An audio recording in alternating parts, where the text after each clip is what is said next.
Today I'm going to be showing you how to make a really cool, epic, amazing world like this one. I'm the creator of a few worlds such as Just Be Club and Bluecon's very exciting world. It's going to be, a lot of it's going to be Udon and like tips and tricks that I've sort of picked up along the way that aren't that publicized. I'm going to show you some Blender stuff like 3D text, stuff like these curved. I'm going to be showing you how to make some UI stuff, some player counters, some buttons like this cool rain button.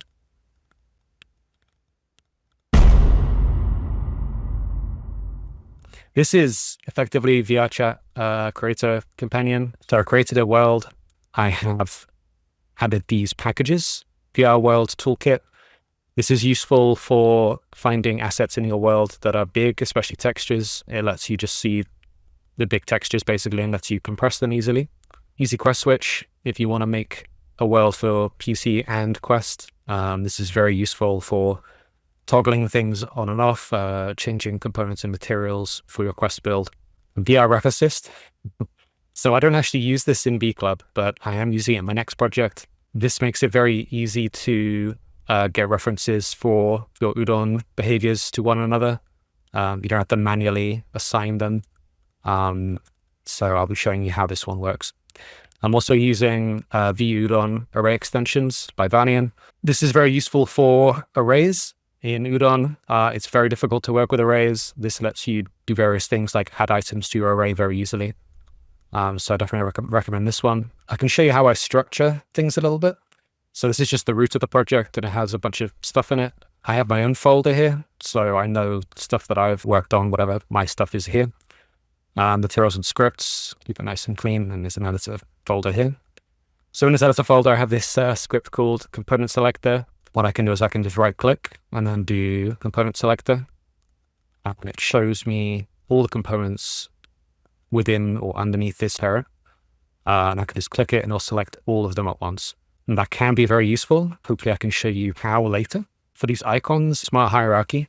Another thing we can do with this is we can also create collections.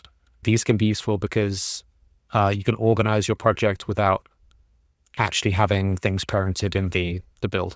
Okay, so your world wants textures. What you can do is you can Google free PBR material or textures. This will pop up if you have a prefab that requires TextMeshPro. You want TextMeshPro, it's just for like text in the world. So I've got this pool table prefab, SpookyGhostBoo's free furniture pack. This is just, I don't tend to make a lot of like the props in my worlds. I'll find them, I'll buy them, and then I might edit them to sort of optimize them. Some of them are quite high poly, which isn't obviously great for Quest. This one's actually okay. So it's under 2K triangles for this this asset here. See, that's 2.5K triangles for this cushion. That's probably higher than you really want for if you're making a Quest world. So you might want to find an asset that is lower poly, or you can decimate this, but it might have some unwanted consequences. So yeah, don't mind these errors here. I'm just going to ignore them. You click clear, they're gone. Perfect. So to start off, you'll notice here I've created a folder models, and I actually have a hidden folder called Blender with a tilde on the end. The reason I do this is because you can put files in here and Unity won't try and import them. So you can have all your Blender files in the project without Unity trying to do stuff with it. So let's move over to Blender. I'm using Blender 3.6. I don't think it really matters what you use as long as it's relatively recent. One add-on that I know that I use is called TidyMonkey. It has a few useful functions like origins selected. I'm sure we'll come across it when we start working on stuff. First off, we will get a reference for our person. I'm copying Spooky here. Usually I actually import like an avatar model. Watch everyone's videos, get as much information as you can, pick what you like. That's the important thing. There's generally no right or wrong approach. It's about the result. One thing we can do here is we can turn on edge length over here, see how tall something is, or sorry, how long the edges are. So there's an issue already. What you can do is you can see all my keybinds down here, by the way. I'm not going to go through every time, but Alt C lets us select through things basically. So we missed the vert earlier because we didn't do that. So I'm just going to scale that down to, I don't know, how wide is a person? 0.5. And let's do how tall is a person? I don't know, 1.7. I don't know. So we've got our person reference. Here we go, tiny monkey, origin to selected. Damn, wow.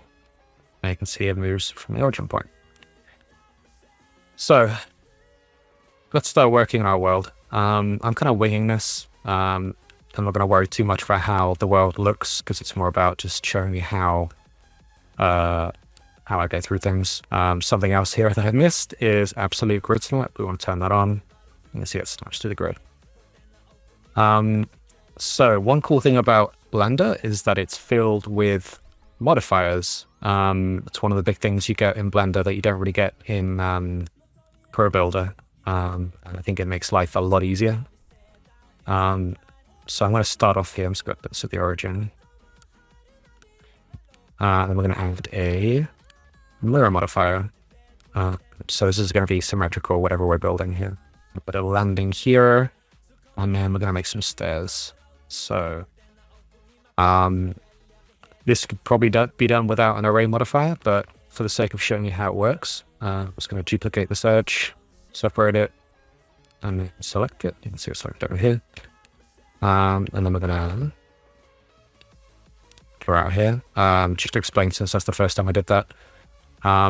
What I did here is I selected this edge, hit E to extrude, middle mouse brings it in line with this axis here, and since we've got snapping on, it's just going to snap to those 0.1 meter values. Don't need all that information, but whatever. Okay, so we're going to do that, and we're going to go down, let's say 0.2 again, just move it out a bit more, 0.4. I kind of use this as a standard for just B Club. Don't tell anyone. I'm going to extrude that down. I actually don't. I'm used to the viewport being a little different. Let's do, there we go, because I've got solid on. Turn material preview on. And you can't see through it. So there you go, hit Z, and you can do the different views here. Well, I tend to use, I think, these two. Solid, so you can just see through things. Material preview, because then you can see the textures. And we don't have any textures right now. We'll get to that later. So this is going to be our stairs. I'm not sure we need the mirror here, but I'm going to keep it on. So let's put an array on here. And we're going to do a constant offset, and you'll see why in a second. So I'm going to move that 0.4 out and 0.2 down. Yeah. Let's just do that. So we want to add like a little. Okay. So that was interesting there. You'll notice that there wasn't an edge loop here because there's some verts that are like duplicated. It's probably because we have this disabled, which also has the merges vertices. We generally want this enabled. Otherwise we'll get some weirdness like that. To fix that as well, I just selected everything and merged by distance. So now we have no more duplicate vertices. So I'm doing an edge loop here with Control R. Let's do that one. And then I right click to deselect it. And then I shift it up. I'm actually not going to use snapping for this. I'll hold Control while I do this. So it doesn't really matter. And I'm going to extrude this out a little bit. So you can see our stairs, a nice little lip on it. Very cool. Let's dive into materials. Why not? So I don't know what I'm really going to do with these stairs, but let's say we want wood up here, something else here, and then we make this like metal. So what we can do is we go into the materials here, we hit new, and then we create them. We're only doing this creation stuff once because they don't exist yet. After this, we'll just be assigning them because they already exist. So let's start with the wood.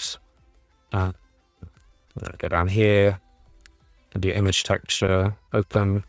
So this is why it's useful to download the textures ahead of time because we can now assign them in Blender and they're all in one place rather than being in multiple locations. So we're going to here, we get our wood, click open, and you'll see it looks like shit. And there's a reason.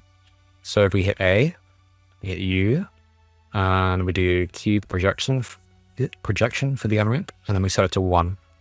And that will There you go. Beautiful. Wow. So let's do it for the other ones as well. Whoa, look, it's the material that was definitely there before. So we're going to open that. And then we're going to click Assign with these faces selected. And then you can see the metal is there. Let's delete these faces because we don't need them. So I'm going to show you the Array modifier. And I'm going to show you the Bevel modifier. And I'm also going to show you Solidify. So we're going to make some railings here. So we're cube. Let's just go down. Apply the scale. So you'll see the origin is in like the middle of here. We actually want it to be like up, so we can do that. Right now I am scaling by the normal, so that's Alt S, selecting the faces, these faces here. So this is going to represent like one, I don't know what you call it, spoke on the railing. It's going to add an array. Make it a constant out. It's offset of 0.6, very arbitrary. Let's bump that up. And now what we can do is we can mirror this. What we're going to do is we're going to create an empty. You see that's at the world origin, which happens to be where we want it to be. Do that. And there you go, we've got it mirrored. And now I'm going to show you the Bevel modifier. So what the Bevel modifier does is it just adds a little bit more detail without needing to actually modify or do destructive changes to the mesh. We can keep it nice and simple. Seems like that looks a bit too big.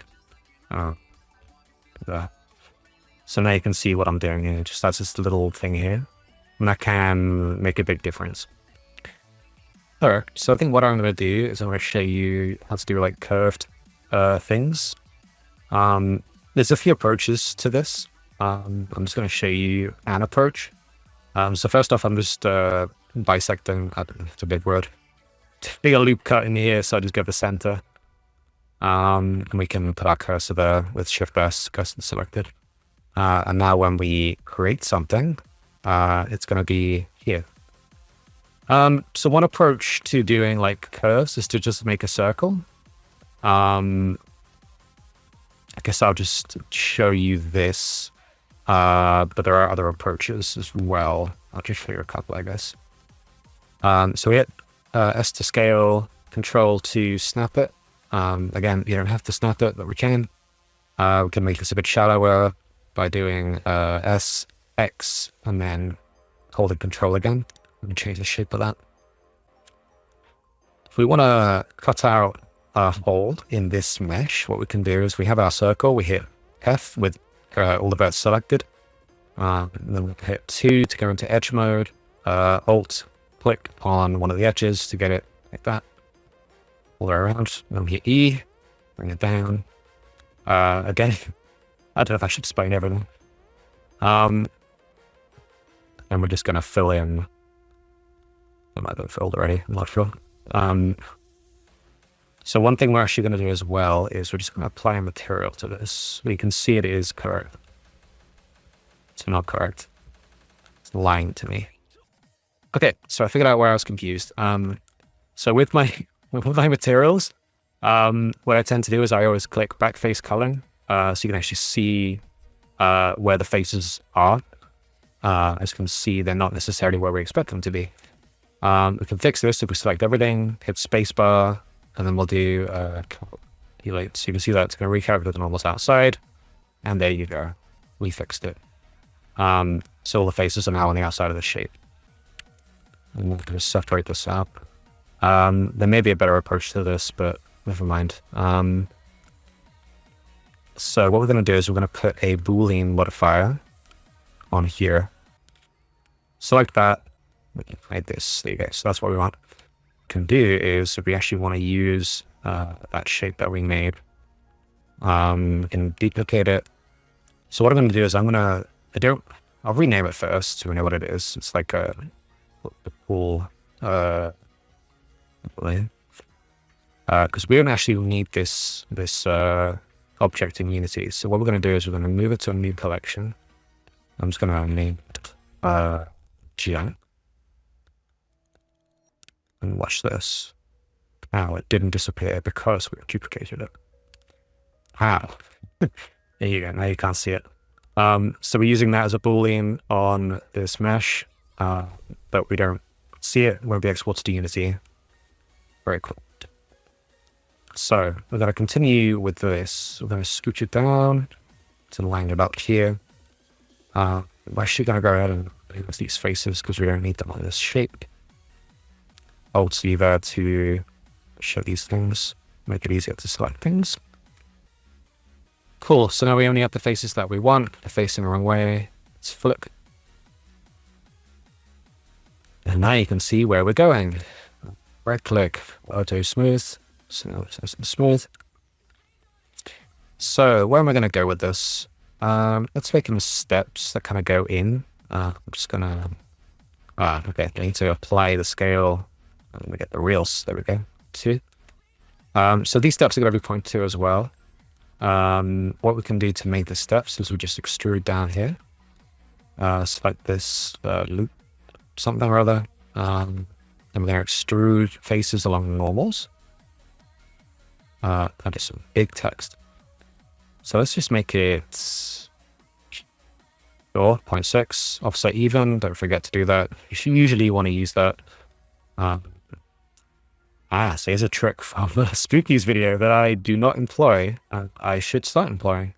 If you want to select just these rather than the whole thing, like if you do alt click, it's going to get this whole thing because these end faces exist. So one thing you can do is just delete the end faces, but you might need them. Let's say we need them here. So we select this and then we do... I didn't. Okay, so we can't use the cool thing. I was hoping this would select all of these, but it doesn't, so I'm just going to select them manually. Let's use the circle tool here, hit C. You might not want that selected, but we do in this case. And then we're going to delete. Wow. So let's just scooch this down. Let's get our guy. It's going to be a very small pool. It's a kiddie pool, I guess. So another thing you'll notice here is that this is not straight. So what we can do, it's not maybe the best approach, but okay, we can do that, and then we can just scooch it forward a bit by eye. It's close enough, right? Another thing I'm going to retroactively do here is I'm just going to delete half of this. I'm not sure which half we want to keep, but what we're going to do is we're just going to mirror it. Again, origin point is wrong. Select that, origin selected, and then do the right axis. There you go. So what we're going to do is we're just going to extrude that out. And we actually are going to do this properly. So I did alt click there, face, there you go. So here's our weird pool thing. So I'm use the knife tool.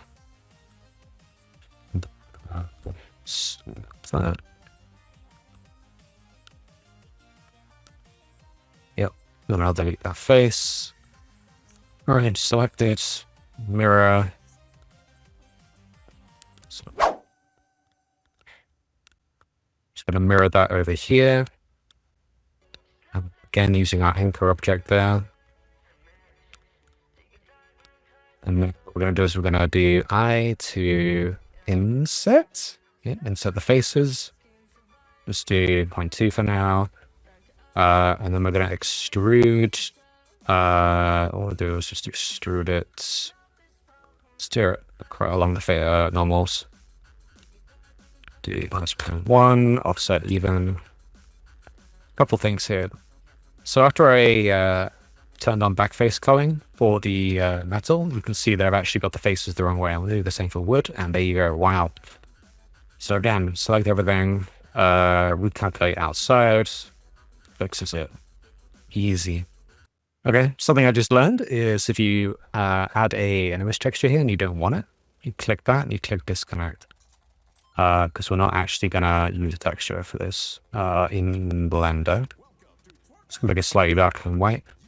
Okay, so another way we can handle curved edges, besides using like a circle and stretching out, there's a couple ways. So one is using vertices and then using a bevel on it.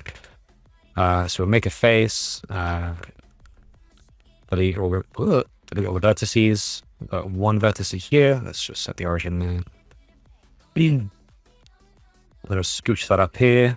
Scooch that down there. Can barely see what's going on. Scooch that there, and then scooch that there. So these are going to be like railings on the pool steps, I guess.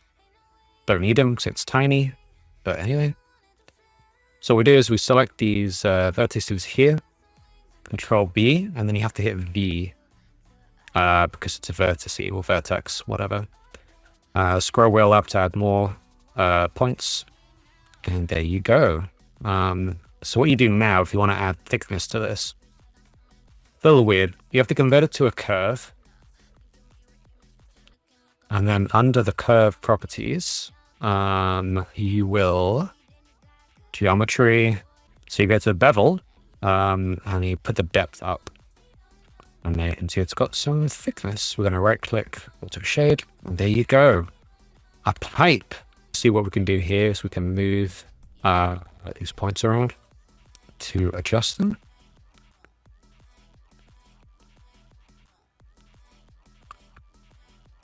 So I guess this should be a lot lower. I don't know. This is kind of useless in the context of it being a real pool, but there you go. We'll apply a rain modifier to this, a constant offset. Actually, what we can do, we might want to apply the rotation, and that will change the axis that this comes out of. Can't unwrap this in the same way you do other ones. You have to convert it to a mesh first. I'm not going to do that. That's another way of making curved shapes and pipes. So for transparent materials in Blender, it's just a couple bits you need to do. I've got a water surface here for our pool. So put a color on there. So the way you get transparency is you will set this blend mode down here to alpha blend and then turn the alpha down. Very cool. What I want to do is I want to align this with this. So you can see I've selected this. It's the medium. It's using a medium point as like the center. If I change it to active element, it's going to be whatever I last clicked on. So I hold shift and I click on something and then reselect it. It's going to set that point there. So now it snaps. Of course, you can also use vertex snapping. Yeah. I'm working on more stuff off screen and I thought of something else. You select a face, you hit Control I, you can select everything but that face. So if you've got something like this, you can just do this.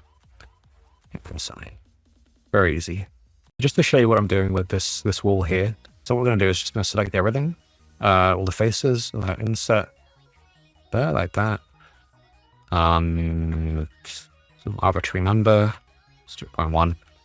Offset evenness there again, so it just makes a difference. And I'm going to just go ahead and extrude this out a smidge.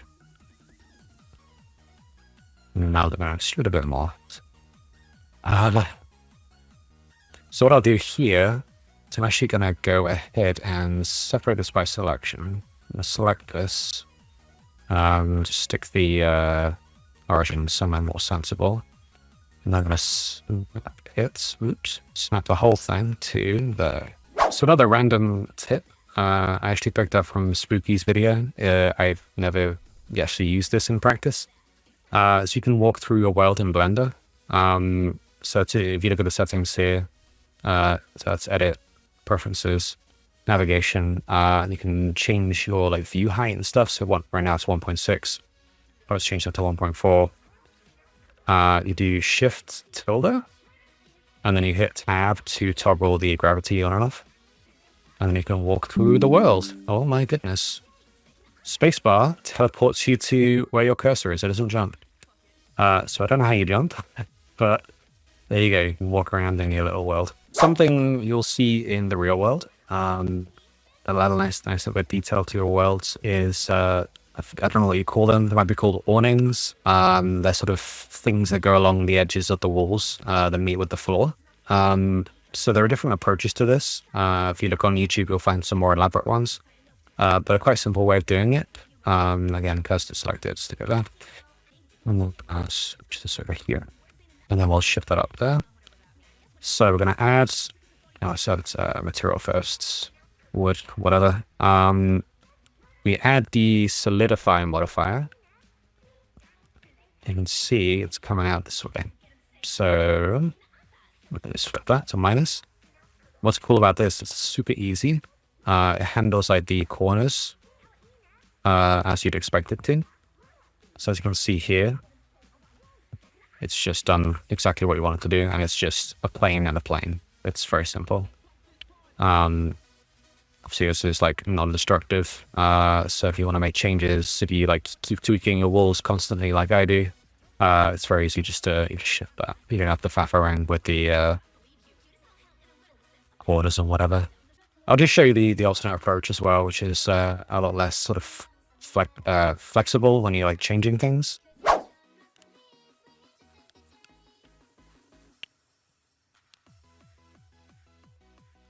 You can see here we've got a slightly more elaborate design.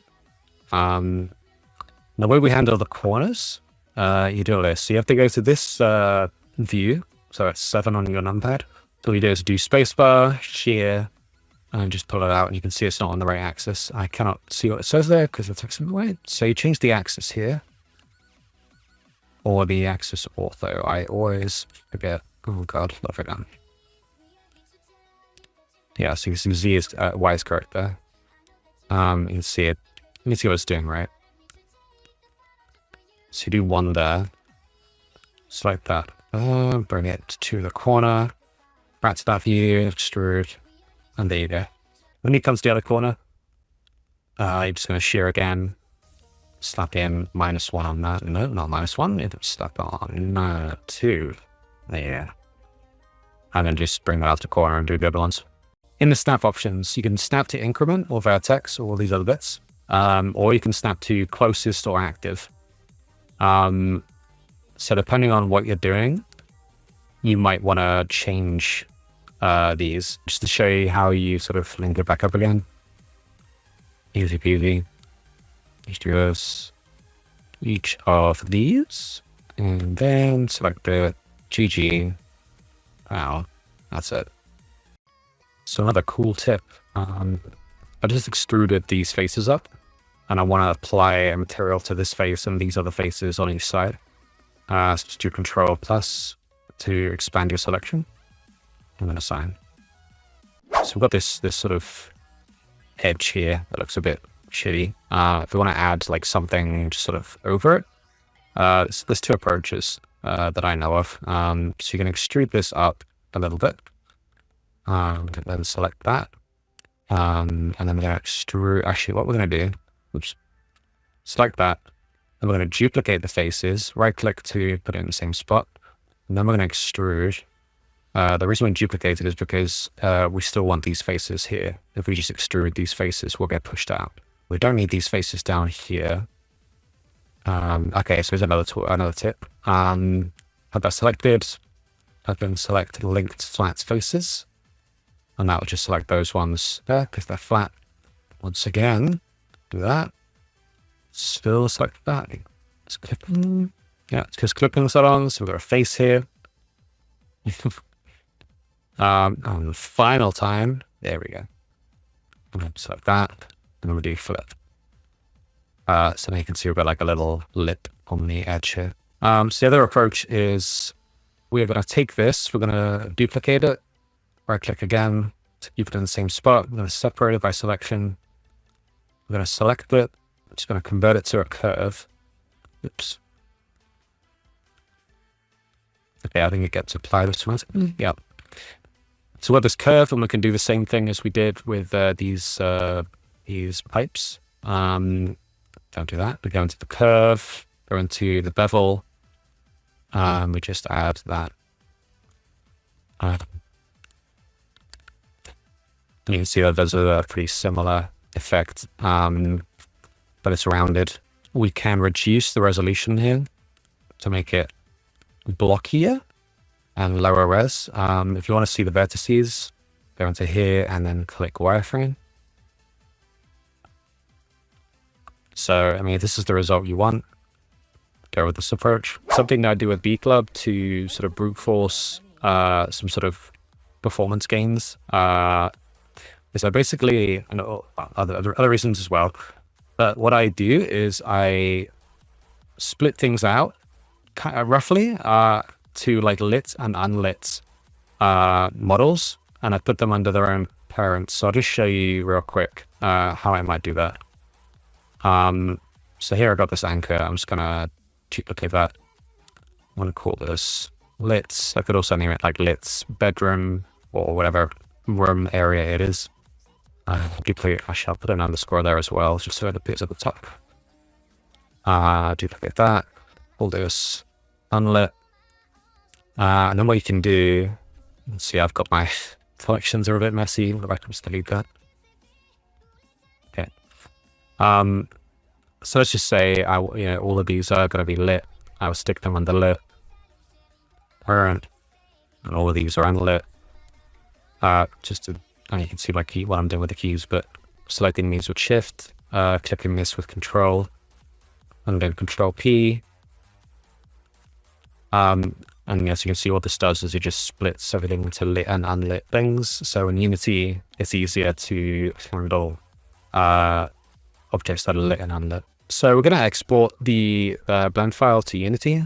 I'm going to go ahead and I'm going to use this add-on that I've installed. Basically, when Blender exports to Unity, you can often find things that are a bit strange.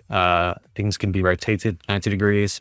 Scale might be off by like 100. There are sort of other approaches to fixing those issues, but one is just using this FBX exporter. I'll put a link in the description so you can install this add-on. Again, that's edit preferences, add-ons, and then it's install the zip. So I've gone file, export, Unity FBX. And I'm going to stick this into models here. I'm going to call it bluetorial.fbx. As you can see, you can specify what you're exporting. If you just want to export parts of the file, you can just select the items you want or the active collection. I'm just going to export this as it is. Okay, so we've got a model here in Unity, and I have done the right thing using the exporter because you can see, okay, here's a bug with Unity. Sometimes these things are empty. Click off it, click on it. It sucks. It is what it is. You can see it's all nice and normal. No rotation. Scale is 1. All the materials are here, but they're not properly set up. Wow, look at that. That is not what I wanted. It's a weird bug with this exporter. I have managed to fix it. What I've done is I just hit A to select everything that's visible. That's an important distinction to make there. And I have selected objects only, export it, and now you can see it's fixed. There's a gap between this part and this part because of the bevel modifier on this. Otherwise, it would be perfectly aligned. An issue with using snapping and the way that I've done it is these edges perfectly align, and Unity doesn't tend to handle that particularly well. You'll often see seams where these edges meet. So one way around that is just to move the edges slightly down. It's not great that that's the case, but that is a solution. This makes things like easier to manage if you keep all your materials mapped here. Because if you keep like changing things, you'll notice that materials are like, they're not what you expect. They're not assigned properly. They're using like a fallback material like they are right now. Things get weird. So there are smarter ways to handle this. So what you can do is if you name these correctly, if the name in Blender matches the name of the material here in Unity, it can automatically assign them like it just did for these few here. These other ones, they don't have the same name, so we're just going to manually assign them. We don't have glass yet. Actually, I think we do, but I wanted to talk about what we're using. We're using fake glass, which has a missing shader. You'll notice that you'll often get stuff like this. So this material is from the model itself. You don't want to assign that. Interestingly, you've got like 2 of them there. But anyway, we're going to use this one. That's the real one. You can see by the file path there. So I found this awesome skybox. You can apply it by on the lighting tab here. I think you can also open that somewhere in this. Oh, wow, first time. Rendering lighting, lighting environment, and then just drag it in. So I'm just going to go ahead and place a bunch of bakery stuff. I'll probably show you the start and then I'll skip to the end. First off, what I'm going to do is I'm just going to create this collection here, and I'm going to chuck all of this stuff into here. I'm guessing we want the event system. I'm not sure. What does that say? I'm just going to click this button. Wow, okay.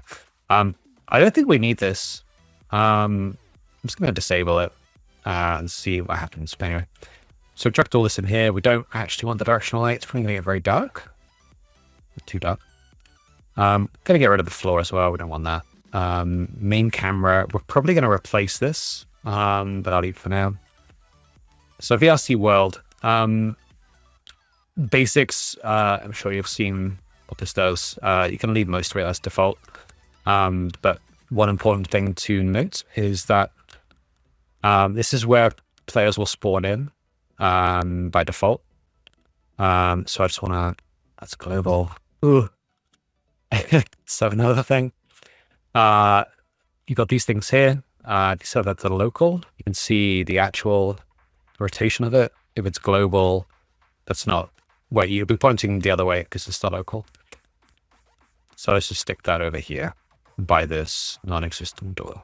Let's place some lights in here. Make a new collection. It's going to be lights. In B Club, in bigger projects, you probably want to do this like by the room and group all your stuff together, and might end up doing that just to show you something. So the way to create bakery lights, I thought you could do it through the right click here, but I don't see it, so I'm just going to do it here. You do bakery, create, you've got these different lights. I think I am going to go with some spotlights for the ceiling. So you can see there's no model for the light. So what we're going to do is we're just going to quickly create a light in Blender. And then we're going to create a prefab. Collections could come in useful. I think maybe ideally you just want to create a new Blender file for models that you make, but then you don't have the materials. So one advantage to doing it in this file is that you get all the materials right there and there. So I'm just going to reset the cursor to the world origin. I think I can do that with this. Cursor to world origin. I'm going to make a circle. So if there's no face here, the way that we sort of inset it is we do E to extrude, S, scale it, and it might do it from the wrong point. It does. So you see it's at the active point there, the active, whatever we've selected there. We don't want that, we want it here in the middle. So sort of 2 approaches to this. For this case, what we can do is we can do the median point, and that will be in the center. If the median point isn't in the center, what you can do is you can put the cursor to where you want it, the center to be effectively, and it will do it. Oh, I should show you. So if I were to like select these 3, so you can see the center is there because we've got here a median point. If we had active, it changes, so be aware of that. So what we can do is we can do the median point, cursor to selected. So the cursor's there now. I'll select the edge loop. Then we're going to do 3D cursor, and then we do it. You can see it does it relative to that 3D cursor. There are cases where you want to do that.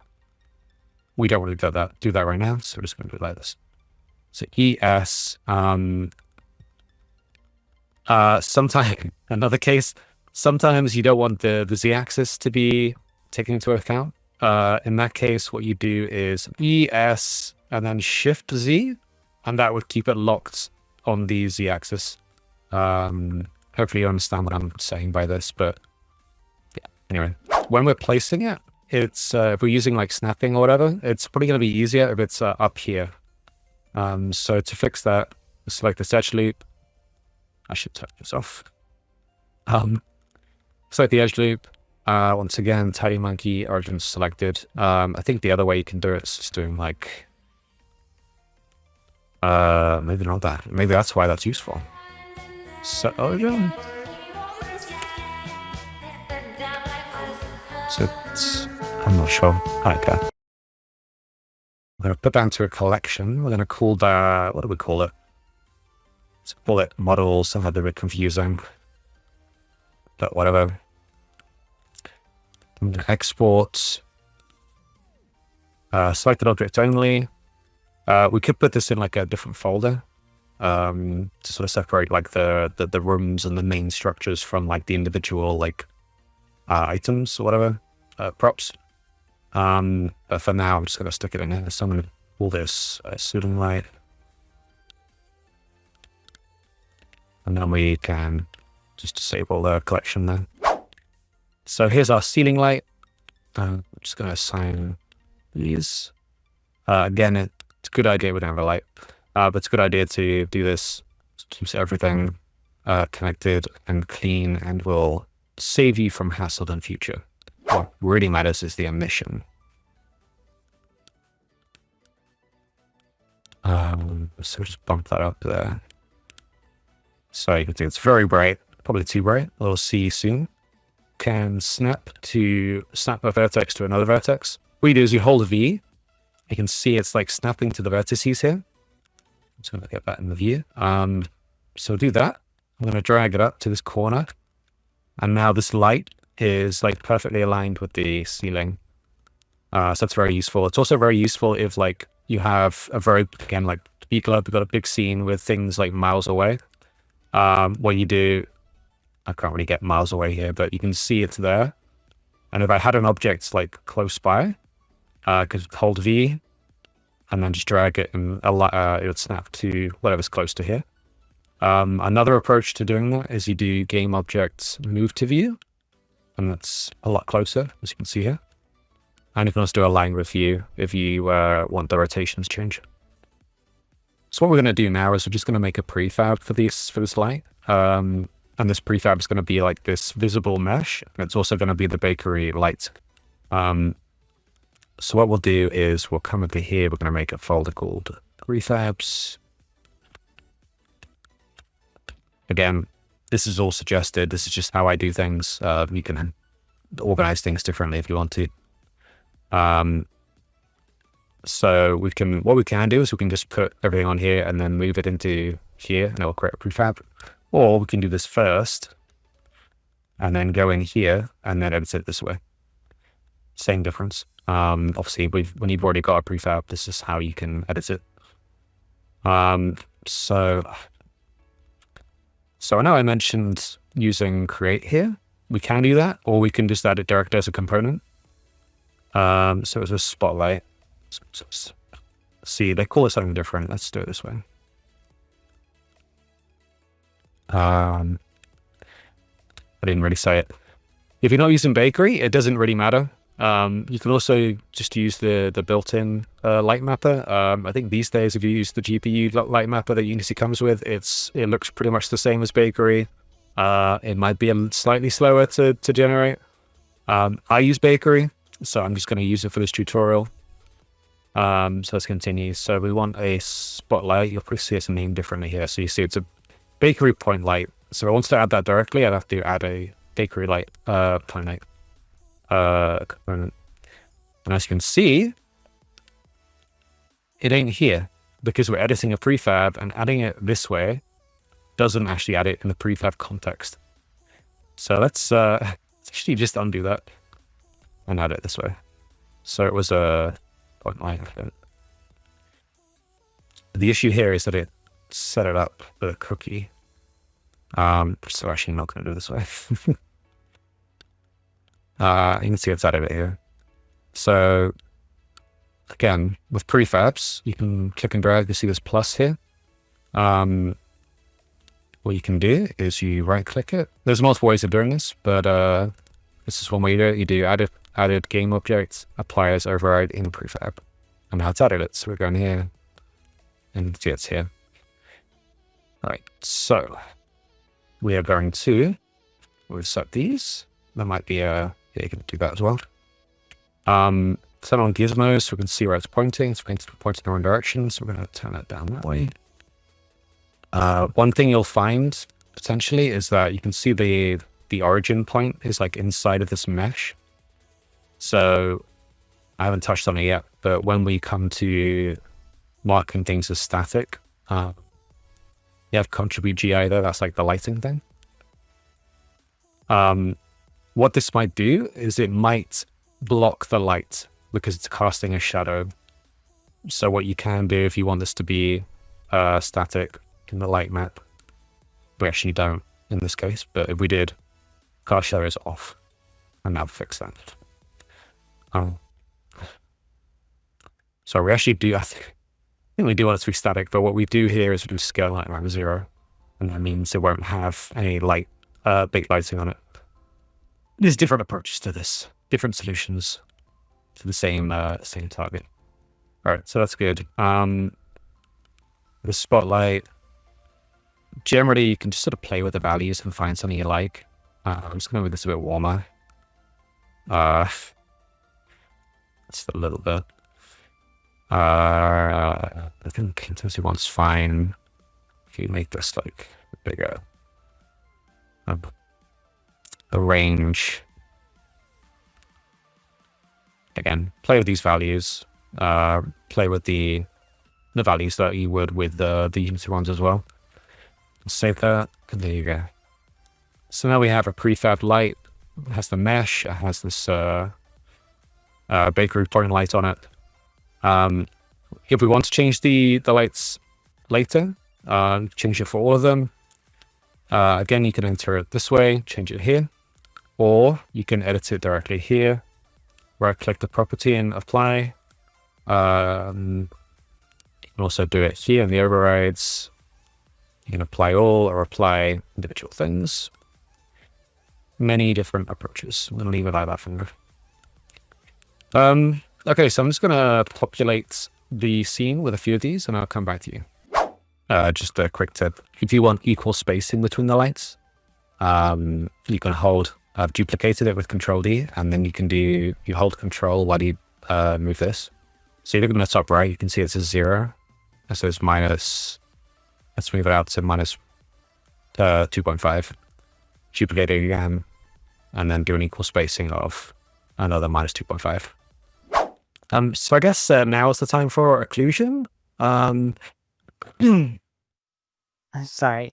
As I was saying, I want to talk about occlusion just for a second, because occlusion is something that can really help your world, especially when you have a lot of stuff going on. So you can bake occlusion. It's really simple. If you go to Windows, Rendering, Occlusion Culling, it'll show up kind of where your inspector is. Pressing this will help only render the things that the player is seeing. So anything that you have static in the world, by baking occlusion, anything that's like behind the player, the player won't have to render. So this way it will cut down the amount of draw calls. It will make things a bit more optimized, and it'll help people run, be able to run around in your world a lot easier. Did it push the grandma down? So I've thrown some lights in. What we can do is we can just chuck them all into this collection. So just to show you what I do with B Club, we're not really going to do this here. Well, I mean, we could, but I'm not really going to. Is what you do, this might be different with the Unity Lightmapper a little bit, but the principle is still kind of the same. I'm just going to take everything for now. I don't know how much detail I need to go into here. Contribute UI is like lighting. Occluder static means that if we use occlusion and block other things, then this will be occluded by things. Occludee is blocked by the things. Occluder will occlude other objects. So if the occluder is in front of an occludee, in theory, you won't see it. Unity's occlusion stuff is kind of shitty. The patching is also kind of shitty. I don't know a ton. I don't know deep detail on this stuff. Batching basically will try and render things in batches, but it likes to break for any and every reason. If something has different reflection probe, a different material, any reason it can find, it will fail to batch them. But that's how it works in principle. Reflection probe static, if you want things to not appear in the reflection probes, which are, let's just pick one. So reflection probe, let's just make it. Yeah, take your time. What the? I have a question. Are you lonely? Okay. Do you ever feel like you'll die alone? Does the concept of existence scare you? If you agree to any of the above, then great! I would expect that to just bake this particular reflection probe, but it's generating a full bake. I'm not sure why, but we'll come back to that. By the way, I hit cancel on this tab, and I can clear the bake lighting because it doesn't work properly with bakery lights. So I'm just going to get bakery set up. So the bakery settings that I use in B Club are basically the default ones. I have used X-Atlas, but I was like playing around with default and X-Atlas because I had some issues. So I don't know. Play around with these, see what you like. Maybe some people might tell you that one of these is the best. Probably is. I don't know. The denoiser, I think I had some issues with opening the spawn one. Again, I don't think it really matters. With these samples, what you can do is, the bounces as well, but mainly samples, is when you're like working on the world and you want quick baking, you put these numbers lower, and then in the final bake, you put them higher. With the bounces, it'll change your lighting a bit because it'll calculate more bounces of the light. Samples will just be the quality, so you can just pump that up and down. The result won't change. It'll just look it'll look better basically. Yeah, so I'm just gonna hit render and I'm gonna see what happens.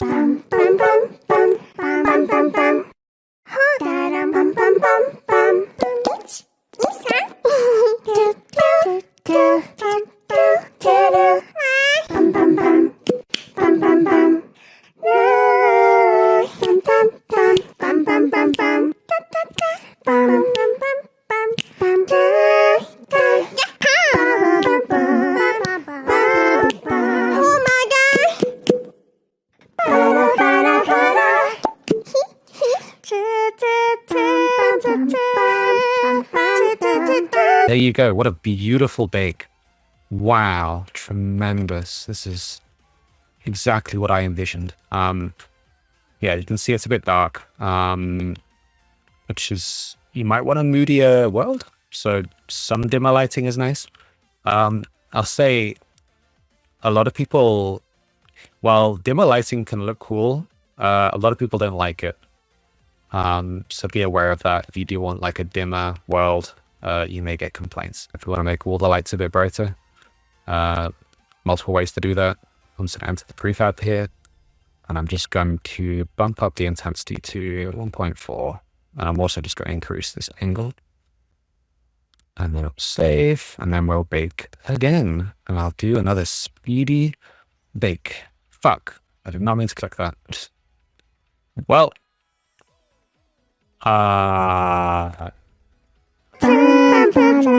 finished rendering.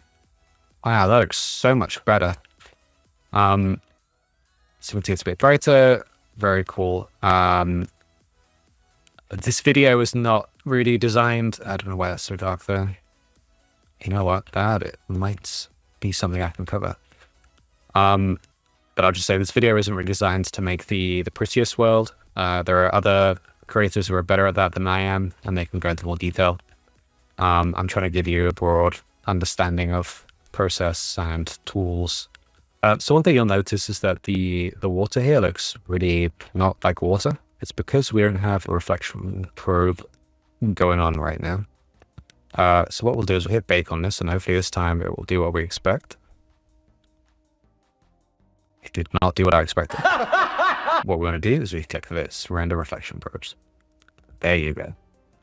Okay, I think the reason the water looks really weird is, one, the settings that I have on the material itself, and two, because the stuff below it is very dark. So I've gone ahead and just copied the post-processing asset from BClub, just so you can see the values that I use. But you can see how you create it anyway. So I've got bloom, I've got color grading. Some people don't like, I don't know how you pronounce that, aces, because it sort of crushes blacks and makes things look makes things look kind of cinematic. So I like it, but be aware some people might want to turn it off for photos or whatever.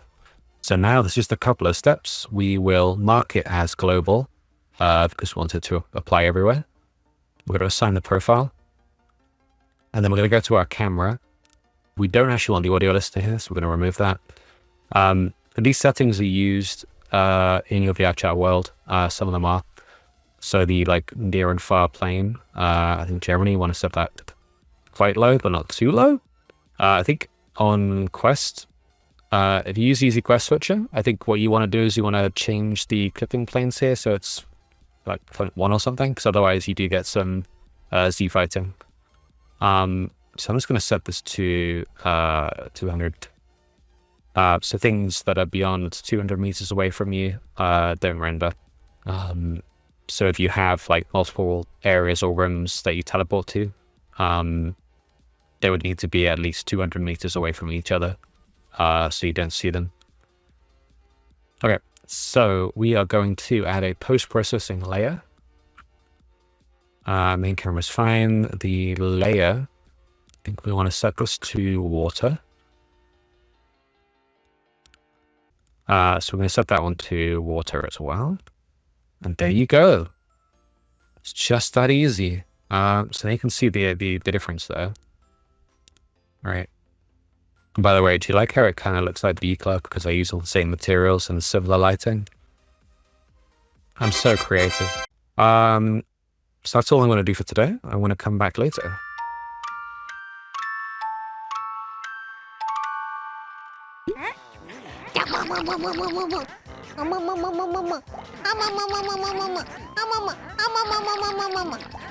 So the last thing I think I want to show you in Blender is 3D text. So it's quite, it's easy to make 3D text. The topology might be a bit weird depending on the font that you use. There we go. So it's like community, so it's not input. Let's call this blue tutorial, so that's what this is called. So over here we have the font properties, or the 3D text properties. We can change the font to whatever we want. So again, you'll notice some fonts have issues with in Blender. I think if we turn on wireframe, you'll see what it's doing here as well. You can see it's just kind of wacky. So let's just pick a different font for now. Find one that works. This one works, but you'll see again, there's a lot of that. So here at the top, we can reduce this resolution, and that will simplify the geometry. You can also see the try count coming down here. It's a little hard to tell how it's actually going to look. That's a little blocky, especially on the B. Just bump it up by 1. So if we want to add depth to the text, one approach would be to do this. So we can add a bevel here. The problem with this is that you're going to get a lot of extra verts this way. A more sort of optimized way of doing it, just sort of bringing it outwards, extruding it that way.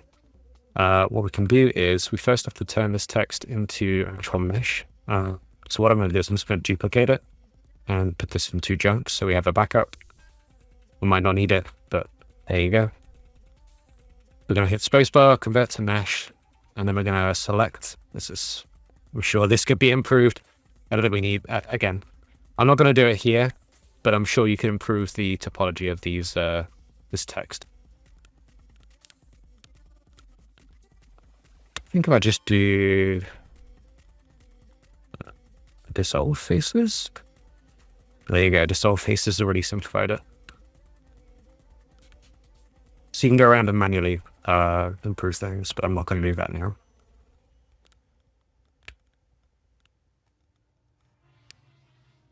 So what I'm doing is I'm just going around the edge, the entire thing. I don't know what is going on down there. This is very hard to see. And I'm going to do that for all of them. So we've got all the outer edges and these like inner edges here as well, selected. So we're going to hit E to extrude, middle mouse to lock up to the axis here. Move it out a little bit. We're also going to apply a material so we can see if it's the right direction, which it is. In our case, we're just going to put this against the wall so it doesn't need the back faces, but just to show you if you wanted to have this side filled in as well, what you'd do is, I'll show you on the B. You select one face here, link flat faces, duplicate. I'm just going to shift it out here, and then we're going to do spacebar, flip, so the normal to face in the right direction. Again. Finally, just so it's easier to manipulate, we'll put the origin just on this point here. There you go. So I was just populating the scene with some props, and I noticed that when I was trying to place them, they were not snapping to the geometry as I expected. So I'm doing this, and then I bring it over here, and you see it places it on top of it. The reason is because this doesn't actually have collision as it stands. So if you're making a mesh that's quite complex, you probably want to be making separate colliders. I'm not sure the best way of doing this. You can make simple shapes in Blender and like mimic the shape of the rooms and the floor and whatever. Or you can use, like cubes and stuff in Unity if you want. Or if you're very lazy and you don't care, what you can do is, you sometimes want to do this anyway, you select the FBX that you've exported from Blender, and then you tick this box here, generate colliders. And that's going to give this asset, it's going to give the world some basic collision, automatic collision. Boy, I've got to fix this asset import length. So I just realized the reason everything was taking a long time to import was because apparently this is such a weird option. I talked about it before. If you have, even if you set it to don't change, I believe it's going to adjust the UV padding every time you change it. So I'm just going to hit remove UV adjustments, and then I'm going to do don't change. And that should make the importing a lot quicker. But to finish the point here, so now you'll see it actually places it on the mesh because it's got collision. So I've just gone ahead and I've just placed some random props in here just to show you how things work. What I've done is I put them under this collection here, props, and I've got lit and unlit. Sometimes you don't want to light the props that you place in because it can make them look messy, and it could also just bloat the size of your light map. So for example, I've just made these plants, they aren't going to be lit, they're going to be lit by light probes rather than being baked. So we could just select everything here and do it this way, but we can also use our component selector. We could select the mesh renderer. You see that's only selected game objects with a mesh renderer on them, which is what we want to do in this case. So we're going to do contribute GI here. That's all fine. There are some objects here that might not want to cast shadows. For example, these lights. You may have issues because what I've done is I've just put some point lights in these. If they cast shadows, that might block the light from coming out of them. So we'll see how that goes. But our lit and our unlit. So the lit's fine for now. Unlit, what we're going to do is we're going to do, so component selector here. Could just select them outright, but do this mesh renderer. And then we're going to do scale and lightmap 0. And that's about it. For another way you can reduce draw calls is not to do that. That's going to take forever.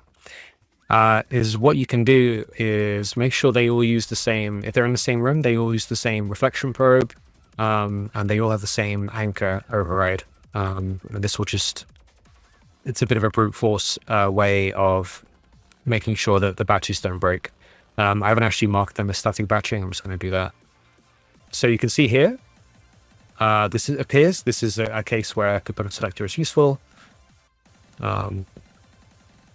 Because now we have all our options. So what we're going to do is I'm just going to do simple anchor override. I'll set this to the reflection probe that we made. I can't actually see where it is. It's over here. Put that there. And there you go. So this might result in some weird lighting where things are like brighter or darker than you expect them to be. You don't have to do it like this. I'm just saying this when you have a big world with loads of stuff in it. Doing this for each room can just bring the draw calls down. So I'm just going to hit bake and see how this looks. It might look terrible. I'm not too fussed. I'm just showing you the tools. You can also change the position of where this reflection probe is taken. So rather than being all the way over here, you might prefer it to be over here in sort of the center. The way that you do that is come up here. You got to shift the offset. So you just do this, move it over. There you go. I'm going to show you how to do a bit of rain, and later we'll add a toggle for that rain through some UI. So we want to create a particle system. I have got a rain particle texture here. You can see it's just pure white. So there are a couple of ways of solving that. One is to do that. And that's the way we're going to do it here. We need a material for this. So we're going to do particles, standard, unlit. We're going to set this to fade rather than opaque. So we can go straight ahead and apply a... let's stick it over here. Oh, that's the particle up there. Sorry, not that. Okay, so it's some rain. Okay, it's not going in the right direction. Let's sort this out. So particle systems aren't actually too difficult to work with on like a normal kind of basis. There's a lot of options, but most of them we don't really use. So I'm setting the shape here. This is kind of where it's going to come out of. So I'll set it to a box. That's fine. What we can do is do that so we can see where it's coming from. Draw that. So what we're going to do is we've got a window here. So we're just going to have the rain coming out, falling sort of here. I want that to be up here. We'll set the start speed. Let the rains go quite quickly. So let's try. Do that. Increase the emission. It's going to be a very quick, short-lived particle. It's going to be 200 now. So you can see it's falling much further than we need. It's not the duration that we set. It's the start lifetime. So let's try that. Let's make it a bit longer. It might be a bit too quick. Let's see. So we just turn. Okay, so to get rid of this outline, it's the selection outline here. So I'd say speed-wise, that's not too bad. Obviously, you can see it's a little harsh. To fix that, we can change the start color. And there you go. It's pretty convincing rain. It's slightly too fast. There you go. Rain.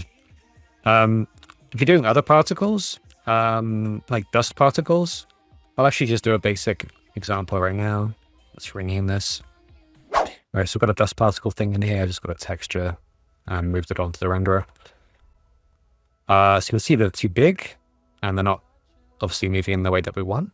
So what we can do is bring down the start size, and we can do a random between two constants. Oh, let's start speed. Well, we don't want that as well, so let's just do 0.1, 0.2, see how that goes. Start size, same thing. Not curves. Constants.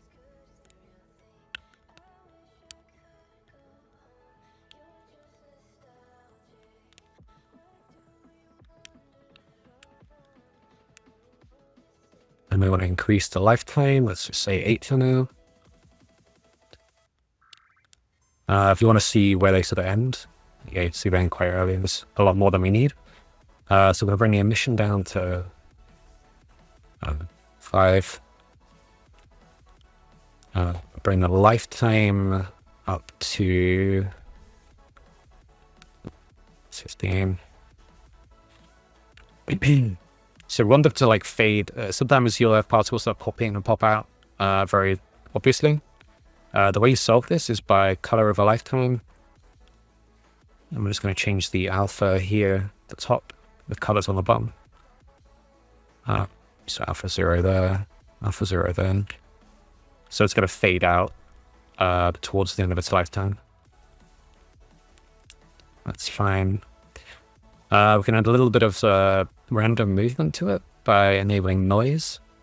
We're going to change the strength, I think, down a little bit. Strength isn't the important one so much as the frequency.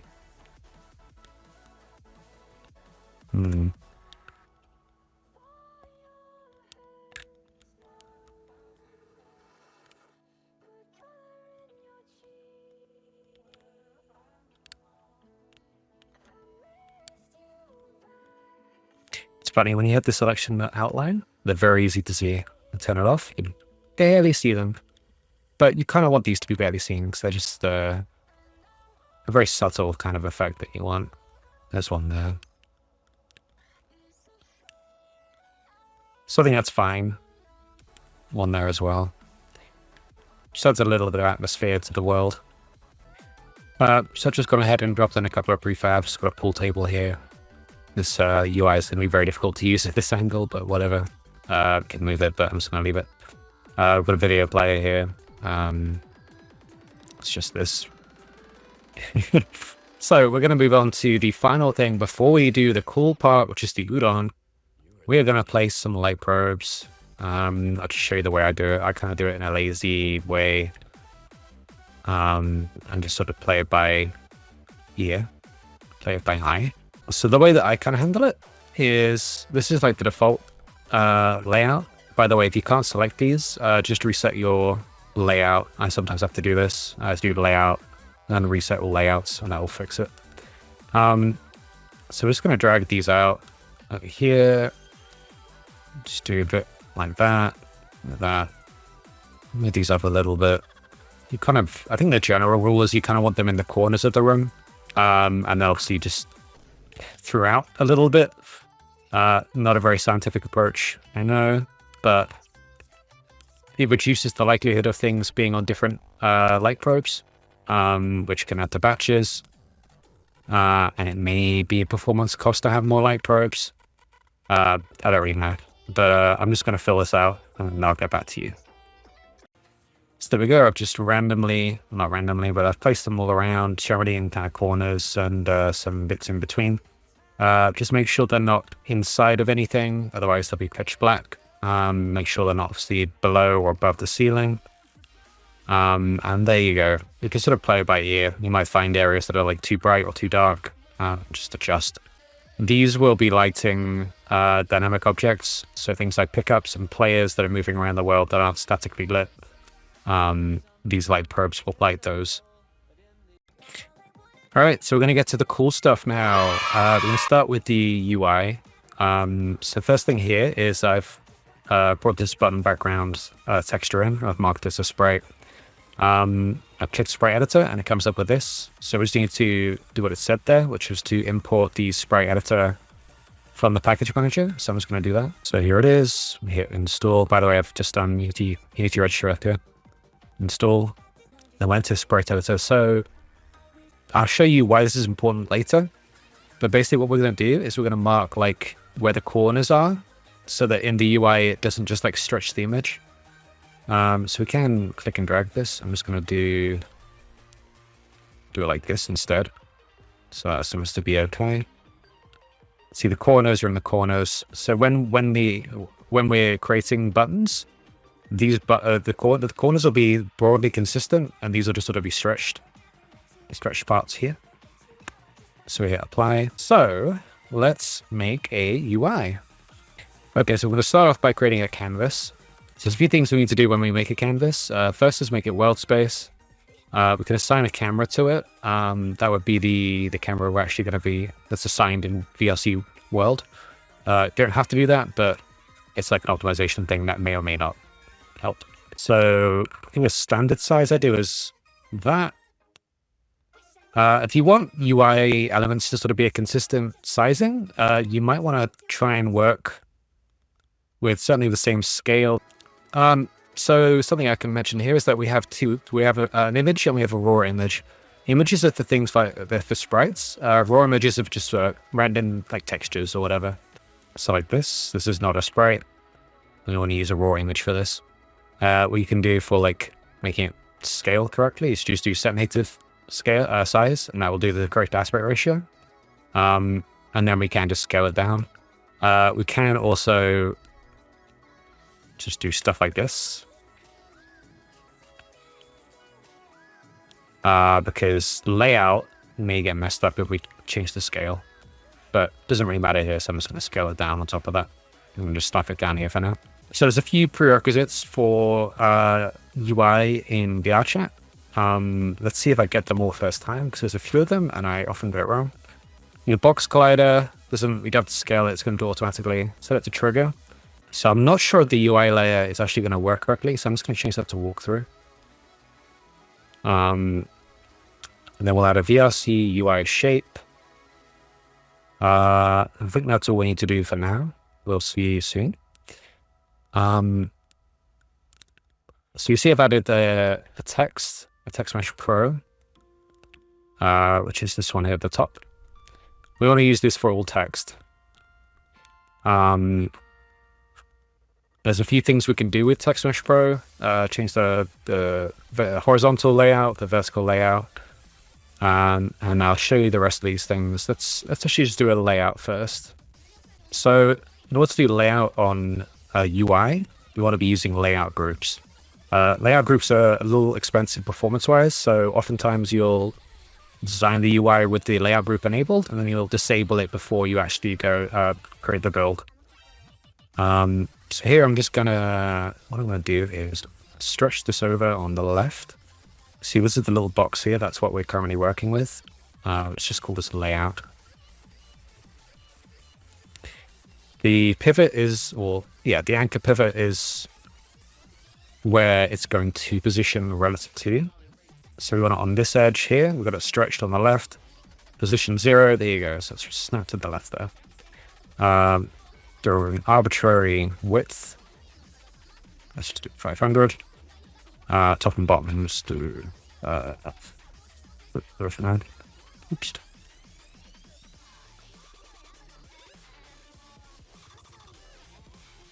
So just to show you why we made it a sprite. If it wasn't a sprite, yeah, the image type would basically be the same as this, so it'd be simple. So you can see it's stretched at the corners here, it looks terrible. Whereas if it's sliced, it handles those corners correctly because we defined where the corners are in the sprite on this button background texture here. That's the transparency. That. So there are cases where we might want these corners to be a bit sharper. You can change the pixels per unit multiplier here, and that will do that. What we're going to do here is we're going to add a vertical layout group. So these are going to expand automatically. I'm just going to do this for now. I'm not sure. Generally, I think I usually have either both of these enabled or both of these disabled. And it turns out one or the other. So we've got a layout here. We can define the padding around it. Let's add some items first, and then I'll show you that. Because this is part of it's a child of a layout group, this vertical layout group, we can't move it around. You see it's locked in place because this layout is controlling that. So let's just make these buttons look a bit prettier. So we want to use some custom fonts in our project. What you do is you download your font from wherever Google Fonts has a lot of them. Just download it as a TTF, stick it in here. To make it compatible with TextMeshPro, what you need to do is go in here, Window, TextMeshPro, Font Asset Creator, pull the font in. You may notice some issues after you generate it. I forget exactly what might fix it. I think if you have some like weirdness, you can increase the padding, you can increase the resolution. If you need extra characters, you're gonna have to look up how to do that. Again, ChatGPT will probably tell you what you want to put in here for that. I'm just gonna leave it as it is here. Let's hit generate. So we're gonna just save that here.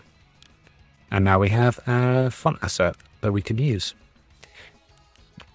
So we'll go back to our text here. You can either access it through here or you just click and drag. And there you go, we've got our cool custom font. Another tip here is, let's put this as white. So if you want like a shadow on this, what you can do is you add an underlay. The thing is, if you edit it here, these settings are for the font itself globally, not this text. So if you want like sometimes to have an underlay and sometimes not, what you can do is you duplicate the asset here, and then you can tick underlay. Choose the offset. And there you go, we can see we've got some text here, and it's got like a drop shadow on it called an underlay. And we can choose whether we want the underlay or not by assigning whichever one of these. So I'm just going to keep the underlay on here for now. So this is how the layout works, the layout group. Let's see, it's right against the edges here. We can change the padding and we can change the spacing. So I'm just going to go ahead and let's just do this for now. Again, I'm just showing you how it works rather than making a UI that actually looks pretty. Change the spacing. Let's do 10.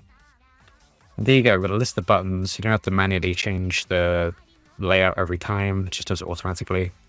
As I said before, when you're done, you might want to just disable that. It'll stay where it is, and it won't cost you anything at runtime. So with buttons, you can either do it directly in here using the Unity event system, or we can use Udon. I'll show you both. I mean, for this button, we're just going to add a button that toggles the rain. So this is the on-click event. We just added, I'm not going to call it add something, an event, I guess. And then what we can do is we drag in our rain here. So it's going to be, we're going to be toggling the game objects. So do active. Okay. So in Just B Club, I actually don't have any toggles. I always use buttons, and I handle the logic in the Udon script. I send an event to it, and the Udon script handles the toggle. If you're doing it directly through the Unity event system like this, you actually want to use a toggle, not a button. So I'll just see if I can show that real quick. Okay, so here's another interesting thing. Like I said, I don't use toggles. You'll see that when I created the toggle, it actually made a text component. We don't like text, we like TextMeshPro. Toggle doesn't actually depend on this in any way, so it's just fine to delete and forget about. So we'll just do TextMeshPro here. I have a TMP here, which looks different. Rather than doing it all manually, what I can do is just right-click. Sorry, so I'm on the original TextMeshPro here. Right-click the component, copy component, go over to the new one, and then paste component values, and there you go.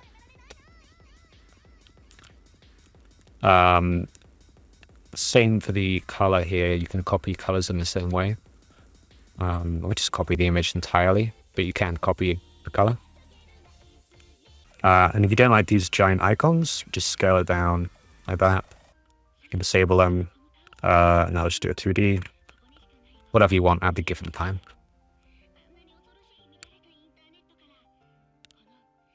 So I'm going to want this text to be left aligned. So what I want to do is I'm going to try if we do that.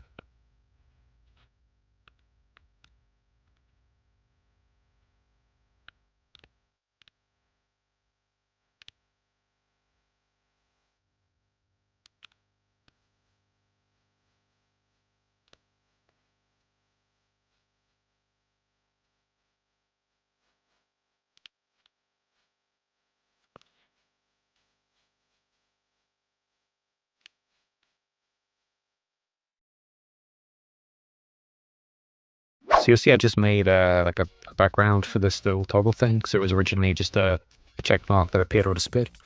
So I need to reassign this. This is what's going to get toggled on or off. Interesting as a toggle group, I guess that would make it exclusive. So you can only toggle one of them on. To look into that. So, back to where we were. We are going to drag in the rain particle system and do GameObjects. So because it's a toggle, I believe you want to do this set active. If we do set active ball, I think that's going to always do on or off depending on if we've got it ticked. So we're just going to do set active there. And this should match the state of the toggle. And you can see it is on here, so it's on by default. So I'm just going to change the text in here to name. Here again, component selector comes in useful. If I just want to select all the TextMeshPros very easily, I can do that. And what I actually want to do is this. So I'm going to copy the transform component. And I'm going to do that again with here. I'm going to paste component values. That didn't do what I thought it would, but if I do this, now it does. There you go. So to actually test this, we're going to use client sim, which is built into the VRC SDK. To open that up, you go VRC SDK, client sim, and then it tells us we're going to do stuff. So I'm just going to click the buttons. See the last patron that I was testing on VClub. Doesn't matter what I can leave it blank. So some settings for like height, name, other bits. I don't care about those right now. Let's just check where the VRC world is. We'll set that there. So let's hit play, and we should spawn in the correct place. And there we go. We in our world. Whoa! What? Okay, so it's a real world. We've got our rain there. And let's see. You can see the cursor here, which we need to probably set it up correctly. We're going to have to test it in game as well, because sometimes it can be different in client sim. We're going to click this. See the check mark went away. And the rain has stopped. Show that bit more easily over here. There you go. We made a toggle. Wow.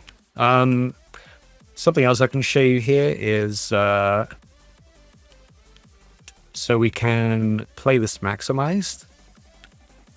And that just gives us a much bigger view. Depends on what you want. So I'm going to show you the alternative way that I actually do it. It's with buttons, and it's all through the Udon. To make this a bit more interesting, what I'm going to do is I'm going to create the audio for the rain as well. We can make that 2D. So it's making it 2D. It's already set to 2D. So just imported the rain audio from VClub. You'll see it's a WAV, wave file. If you use an MP3 or an OGG file, you can notice sometimes when it loops, whereas the WAV, you don't notice that. So I'm just going to click drag that over. It's like I said, it's already 2D. If it wants already 3D, we could. I think I could just cover it now. If you want it to basically be 2D when you're close and 3D when you're far away, what you do is you look at the spatial blend. So I'm trying to see everything right now. So it's the 3D. And volume's there. So what we could do is just bring it down. Make sure it's 0 at the end. Spatial blend. So when we're close, we want it to be 2D. When we're far away, we want it to be 3D. So it's essentially you do this. You might want to move this a little out there. So if you're within 3 meters of the audio source, it's going to sound 2D. And as you get further and further away, it's going to become a 3D audio source. You're going to, let's say this is the audio source. When you're here, it's going to be 2D. When you get further and further away, it's going to be 3D. You're going to hear it coming from here. So because we want this to be 2D and consistent volume throughout, we're just going to, I just changed the volume vol off to custom. leave that key all the way there, all the way there. So let's make an Udon script. Just going to put it in this folder here. Let's call it my world. Double click this one, and it will open up Visual Studio. So I think I want to do 3 things with this this rain toggle. I'm going to toggle the rain particles on and off. We're going to toggle the sound on and off. And I'm going to show you how you can change the material on the glass on the window. So let's start off. Let's do public audio source. Rain audio. We'll do... I'll show you something more advanced later. Let's just do this for now. Rain particles. So the method that we're going to call to toggle the audio is going to be, let's do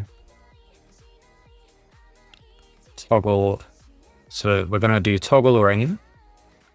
Void means it doesn't return anything because we don't need to return anything.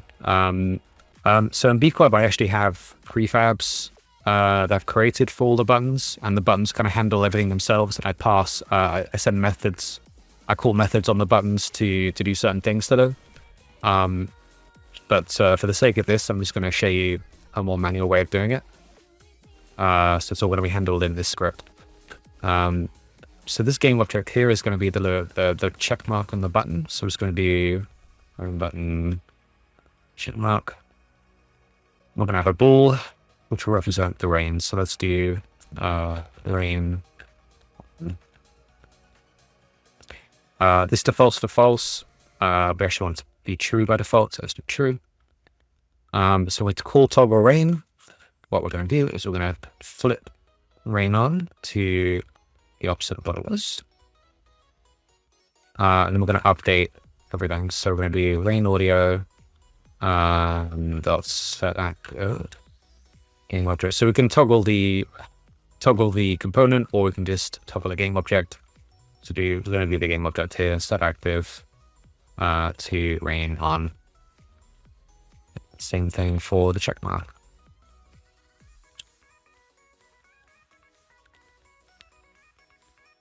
So let's create a collection for our Udon. Create a new game object. Let's call it my world. Multiple ways we can do this. We can either do it like here, my world, or we can click and drag that over here. If this is networked, we're going to want it to be manual. It's not going to be networked right now, so we could do none. I'm just going to leave it on manual because we're probably going to explore syncing later. So we want to assign these. Just drag and drop. I'm just going to rearrange them so they're in the same order. But by the way, when you're like, if you want to click and drag multiple things, what you can do is just hit the lock button here, and then it will stay on what you had selected. Don't do that right now though. It's useful actually in this case because we can just click on this. Another tip, if you're trying to select things in the UI, you need to have gizmos enabled, otherwise it just selects stuff behind it.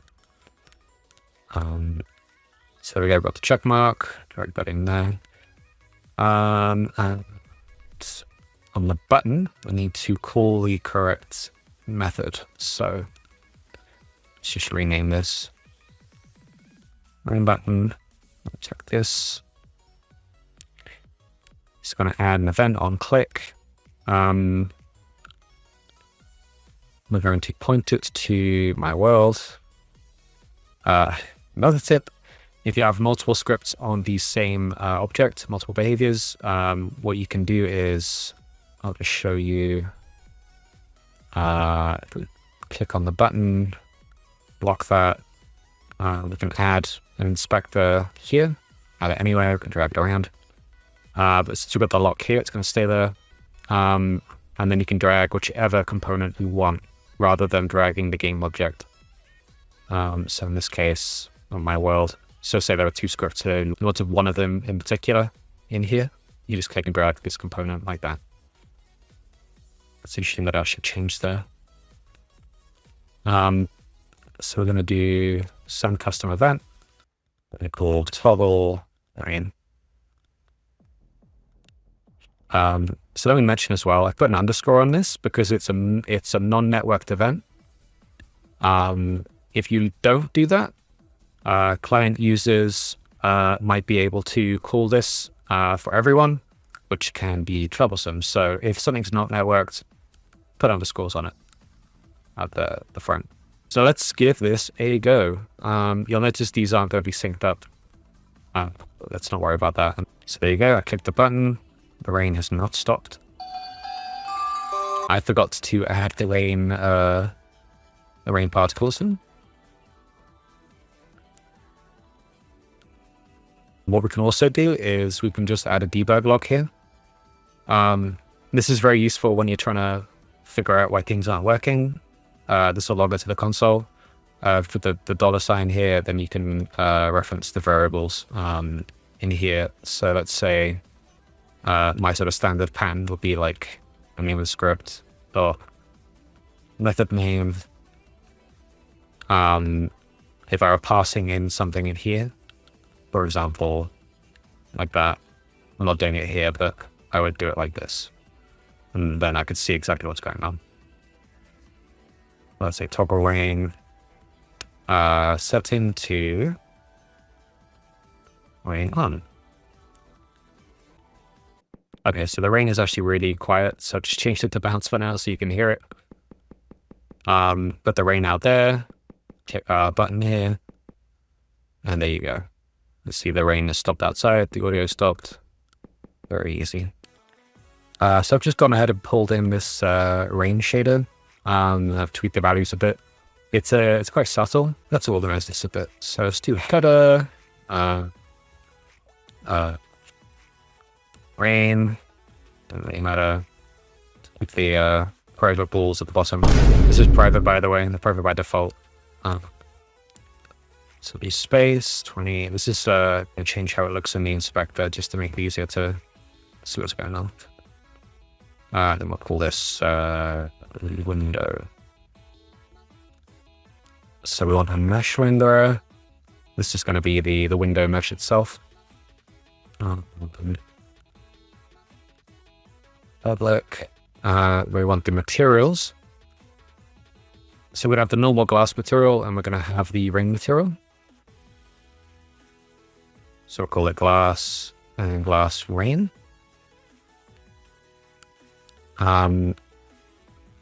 And when we toggle, we're going to do, let's make a new method for this. Let's call it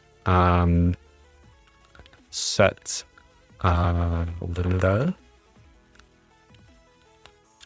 Do set rain window. Passing rain. Puppet board set rain window. Bool new on. So we're passing this bool, which is true or false. If it's true, then the rain is on. If it's off, if the rain's off, then it's false. So we can say window dot material. If it has multiple materials, you have to like set it by index or some other hoop jumping. So just to keep it simple for now, we're just doing the mesh that the window is on, just has the one material. So we're doing one, the returner. I don't know how advanced to make this. This is ternary. This is just an easier way of writing if else. So if new one, we're going to say rain material, whatever I called that, glass rain. Otherwise, it's going to be glass.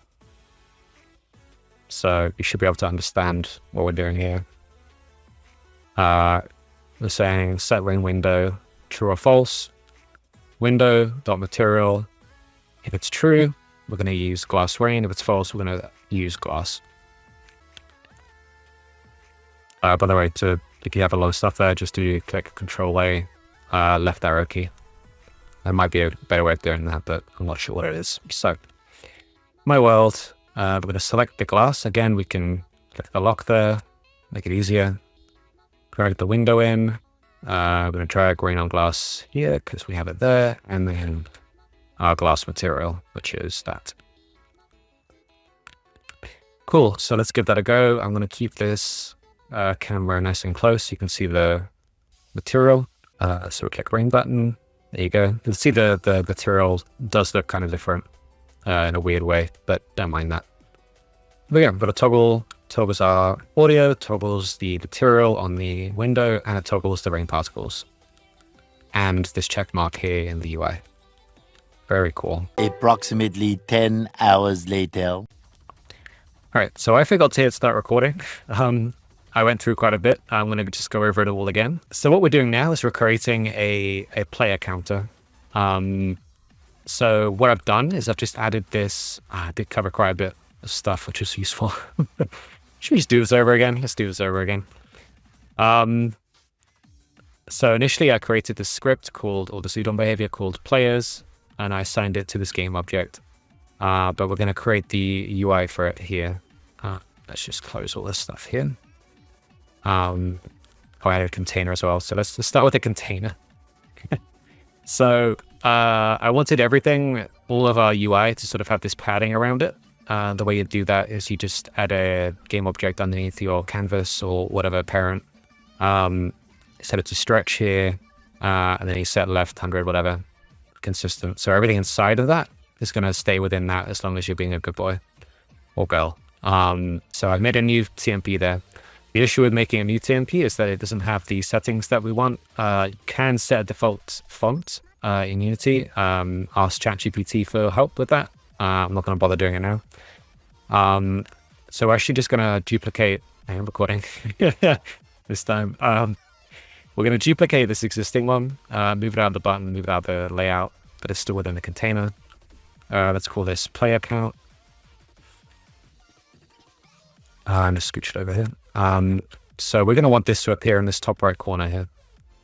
So we're going to set this anchor preset. We're going to change the pivot here, which is like the origin. So I want this to be 1. You'll see it moved all the way to the right here. And we're going to move it to the top by doing 1 there on the Y. We're going to do 0 and 0. So it's in the top right corner. So what we actually want to do is we want to have like a background for this. The easiest way of doing this, let's also just change this text so it doesn't confuse us. We want to just duplicate this. So the layout is already done for us. We remove the TextMeshPro, add an image, assign the button background, crank up the pixels per whatever. Let's rename that to background. I'm going to drag and drop that in there. Let's just change the color. So to position this correctly, we're actually just going to do stretch. So it's going to maximize within its parent. Give it a little bit of padding. This isn't going to matter in this case, but it will in other cases. And then we want to position it in the center and vertically aligned. You can obviously just change that as you want. So if the text is like you don't know how long the text is going to be, you might find that it's going to overflow. What you can do is you can use this auto size feature, and this will automatically scale the text to fit inside. If you know how much text is going to be in there and you don't need it, don't use it because it does cost you some performance. So that's fine. I think we're all good here. So once again, you see it's missing because it was assigned before and I've deleted it since. So we're going to drag that into here. A little bit out of order because I have not shown you the script yet because I did not record. So let's go back in here. I want to explain this all again. So we are keeping a count of the players in the world. We have introduced the TextMeshPro. What I'm going to do is just remove this and show you it again. So you'll see this doesn't, if we type it in, it's not going to autocomplete.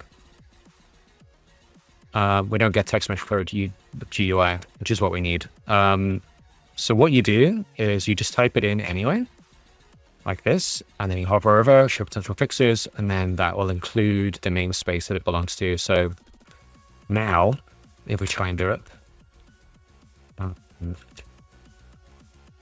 you'll see that it comes up. So again, we're going to touch on the namespaces. The reason it doesn't autocomplete is because this is in a namespace called TMPro. The best practice for making your own scripts is to put them in your own namespace. Like this. And you could put all your classes inside this inside a namespace. So every script would have this namespace. That's a best practice. It avoids, like, if another package is using a class called players, it avoids the naming conflict. The issue with doing this is that you won't get the autocomplete. So that's why I actually don't use it. But other people will tell you should use it. So up to you. If you're a beginner, I wouldn't worry about it. And like I said, I don't use it. So in order to keep track of the player count, we want to hook into these methods here that are called automatically by VRChat. So you won't see these normally if you just do like public void on player join. You don't see it. These aren't actually VRChat methods here. In order to get these to appear, you do public and then you type an override, and now you'll see all the VRChat methods pop up here. So if you're ever looking for a VRChat event method, whatever you want to call it, you need to do override first. Let me just show you how to autocomplete actually. So you'll see when I do that, it adds this base thing. We don't need this. So you can always just remove that and start fresh.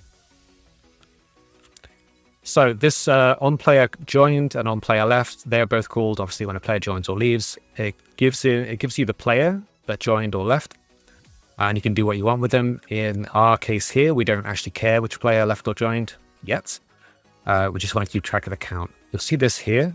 This is because I was showing you an alternative approach, which is inferior, basically. The alternative approach would be like, so we've created a method called update player count. What it would be is you could do like change here, and then you pass in like 1 and -1. It's an int, and then you'd do like player count plus equals change, which is the same as doing player count equals player count plus change. So you could see that would, in theory, work. You'd be incrementing it by 1, decreasing it by 1, but that is inferior to the solution that we have already here. You can directly get the count, which is safer. You'd have to keep track of it yourself. And I actually asked ChatGPT for advice on this because I forgot the exact method you call. Quite often you'll be calling either networking or the VRC player API. And you just need to sort of learn what the methods are. So in this case, it's get player count. We store it in a variable here because we are using it multiple times. So it's always good to store it rather than repeat this entire thing twice. So here we have the TextMeshPro. We're setting the text value of it. We use the dollar symbol because we want to use a variable value in our string. So what we're doing is we're saying count space players is just plain text here. And in this part is because we're being very particular. If the player count is 1, we want it to say player. If it's not 1, we want to say players. So this is a ternary operator. It's just like an if else. You have to, when you do it here, you have to include these parentheses. Otherwise it doesn't like it. So that, you need to add that there. So we're saying if count is not 1, then we're going to add this S. Otherwise, we're not going to add anything. So I think I've covered everything that I covered before. And there you go, 1 player. First time. I didn't get a ternary flipped around on the first time, definitely not. So we can actually see that change using client sim, spawn remote player, 2 players, 3 players. And you can remove players as well like this. And you can see it didn't actually update the number. So we just discovered that when a player leaves, they're still included in this get player count, which means our solution here is not fit for purpose, which is interesting. So what we can do here is we can add a bool, which is going to be let's just do is joining. So when they're joining, we say true. When they're leaving, we say false. So count is going to be get player count, and then conditionally we're going to add one. We're going to subtract 1 if they're not joining. So we're going to say plus is joining. Just going to put a new line there. If they're joining, it's going to be nothing. If they're leaving, it's going to be -1.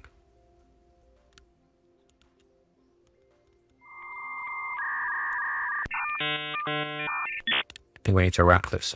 Okay, well, let's keep on the same line then. Again, that's ternary, so we need these brackets. Cool, so that should work now. So that's 1 player. If we spawn someone, it's going to be 2 players, 3 players, we remove a player, 2 players, so we fix the issue. So we have a player counter, all working, all safe. Right, so now I'm going to show you a little bit about how we can be more efficient with audio sources. We're going to start by just adding a sound effect when someone joins or leaves the world. So essentially we want like as few active audio sources in the world as possible. So we can like reuse audio sources where we can. That's a good thing. So I'm just going to call this, I'm just going to call it blue audio. I often use like blue as like a prefix on like a common word like this, just to make it clear as to kind of what it, it's mine. Otherwise it gets confusing. I'm going to make a script called blue audio.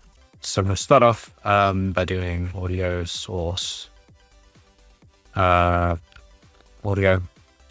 An alternate approach, like if we do this, we have to click and drag it into the inspector. At one point, I was instead doing it like this, and I'll explain why I'm not doing it like this now. You'll see it in some prefabs, and I do recommend downloading prefabs, and you'll see how other people do things. Sometimes it's quite useful, and sometimes you'll see some bad patterns. But this is one thing you can do. So you can do in start fires like when you enter the world, basically. Then you get component and you specify the type with these, I don't know what you call these arrows, audio source, and we want to set audio equals back. So that's an alternate approach, and that way you don't have to assign it in the inspector, but this costs you some performance. Get component is not free. Like if in a simple world like this, it doesn't matter.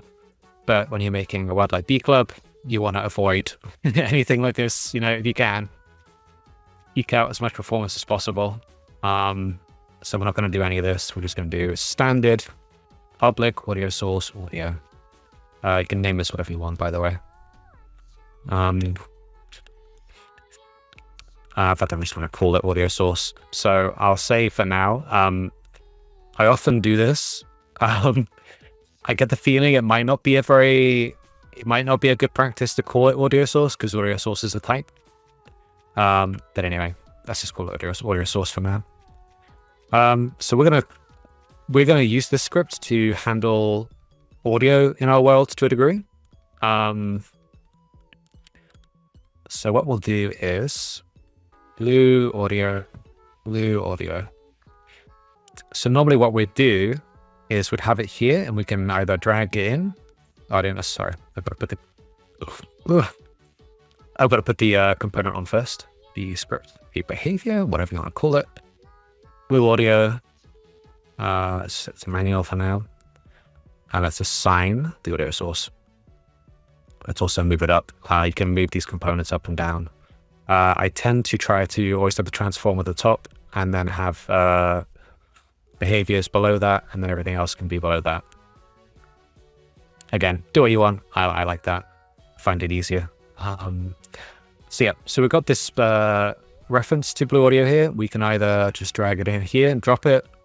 We can also just do this. And since there's the only one of these in here in the scene, it's easy. And this leads into VRF Assist. So I don't use VRF Assist on just B-Club, but I am using it for my next project. What it does is if you have, like, this is, you call it a singleton, I guess. It's the only instance of a Blue Audio in the scene. So VRF Assist can automatically assign these. And if you have lots of these kind of references in your behaviors, it's quite useful to just automate this process. I've looked at the documentation, and the way that you do this is on Blue Audio, that's a singleton. It's the only instance of Blue Audio in the scene. So we can mark it as singleton, and I think we're going to do this. Yeah. Using VRF Assist. Yeah, and that's all we need to do. Something I'll touch on here is I always just do public here. That may be slightly less of, there may be some minor performance cost, might be a best practice thing, but what you might want to do instead, as the example here shows on my other screen, serialized field.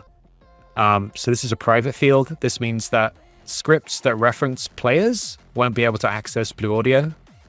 But because we put serialized field on here, it's going to appear in the inspector, and it will also allow VRF Assist to automatically assign Blue Audio there. If that all went over your head, doesn't matter. It doesn't really matter. You could even not use VRF Assist. You can set this public. You can do whatever the fuck. It doesn't matter. But I'm going to follow what it says in the docs. So I'm going to make a private serialized field. We could, as I said, drag it in, we could assign it, or we can let VRF Assist automatically do it. So let's watch this and see what happens. And there you go. We're populated already by VRF Assist. Easy, cool. Let's get to playing the sound when a player leaves or joins. So here, we're going to do, let's make it public. Underscore, so it's not networked. Let's call it play clip. And we'll be passing in an audio clip to play. So for every clip that we play, we're going to reuse this single audio source. So we can do audio source.play. There are different options here, and I'm going to go check real quick which one is best. Okay, so what we're actually going to do is we're going to have one audio source for 2D audio clips, and we're going to have one for 3D audio clips. So let's say play clip 2D, because right now we just want a 2D sound effect when someone joins or leaves. This is easier. We don't have to like spatialize it. We don't have to figure out where it plays from. We're going to rename this to 2D. Play, pass in clip.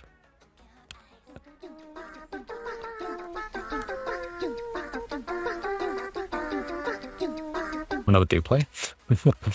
We're going to do play one shot, sorry. So do play one shot.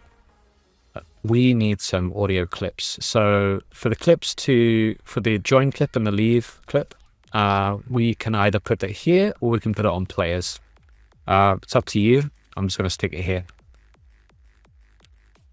I'm going to try and not make this too complex because there are many different ways we can go about this. I'd love to show you everything, but I don't want to make it too complex. I'll just dip in real quick. So one thing we can do is we can just have an array of audio clips that we pull in, we put into the inspector. And then what you could do is have something like, you can have multiple methods with the same name, but with different overrides, the arguments that we pass in. So one example of something we could do is have a string. That would be like the name of the clip that we want to play. So let's say in this case, we're trying to grab one of these clips by the name of the clip and play it. So what we'd do is we would loop through all of the clips, find one with this given name, and then call this and pass in that audio clip. So let's just do that here. So we're going to say for each clip in clips. By the way, as well, Capitalization, you'll see this is inconsistent between different people. I've kind of settled on, if it's public, I capitalize it. If it's private, it's uncapitalized. You'll often see people do an underscore in front of private ones. Doesn't really matter. Do what you want. So we're going to say for each clip in clips, we're going to say if clip.name, that gets the name, the literal name of the file. If clip.name equals name, we are going to call play clip and pass in that clip. If we don't find one, we might want to just do a debug log. In fact, we need to actually do return that. When we call return, it's going to stop execution of this this method here. So it's going to stop the for each loop, and it won't progress past that. Please tell I'm more awake now. Now we're going to the Udon stuff, I'm a lot more awake. So we're going to say, so we get to this point, we know that it's failed to find a clip. We're going to do debug.log. And again, we're following my standard pattern. Square bracket, audio dot play clip to E. Name, so we can see the name that we passed in. You can also just, if you want, like, I have an issue with, there's too many logs in dclub and it does fill people's logs up. I keep it like that because it's a big world with a lot of bugs that crop up, and it's useful for me to just have lots of debug logs. So what I'm going to do is I'm just going to do this. So when we call this method, we can see that we've called it and what we've passed in. What we'll do here, failed to find clip. So it's not going to do anything, it'll just log that if it fails to find a clip. So just to go over this again, play clip 2D, we pass in a string we're looking for one of these clips. So we're going to go through for each clip in clips. We're going to check the name of the clip. Again, that's the name of the file. If it equals what we've passed in here, we're going to play it, and we're going to call this method here passing in that clip, which is going to call play one shot passing in the clip. We don't need that right now. I just wanted to show you that. We might use it later. In fact, we can. Let's just use this. We could alternatively, just to show you the alternative approach, would be to have like an audio clip here, and it would be like join clip, leave clip. Again, just show this is kind of redundant, but just to show you. And then we could do, that's fine, we can leave it there. And then in players, on player joined, we would do blue audio dot play clip 2D, and then since the clip is on blue audio, we do blue audio join clip. So that's one approach, is if we have that there. Otherwise, if we know the name of the clip, then instead do like let's call it player join, and the file, the clip name needs to be player join. Let's just do that for now. Sorry if this is overwhelming. I'm just trying to give you a breadth of information and approaches. So yeah, we've got player join, player leave. I'm just going to remove these two because we're not going to do this one. So I've just brought in player join and player leave, and I've renamed it to match the naming convention we just put in the script. So the way that we're handling this is we just have an array of clips, and we're going to pass in the name whenever we want to play one of those clips. So we just click and drag these in here. Again, I click the padlock here to keep this active. I should have kept it there. Blue audio, yep. So we need the audio source for 2D and the audio source for 3D. Because we're split out to two, I'm actually just going to go ahead and move this to its own. Let's just do GameObjects, audio source, 2D. Paste it. Move it from here. So this one's already set up to be 2D. I'll just duplicate that and make 3D.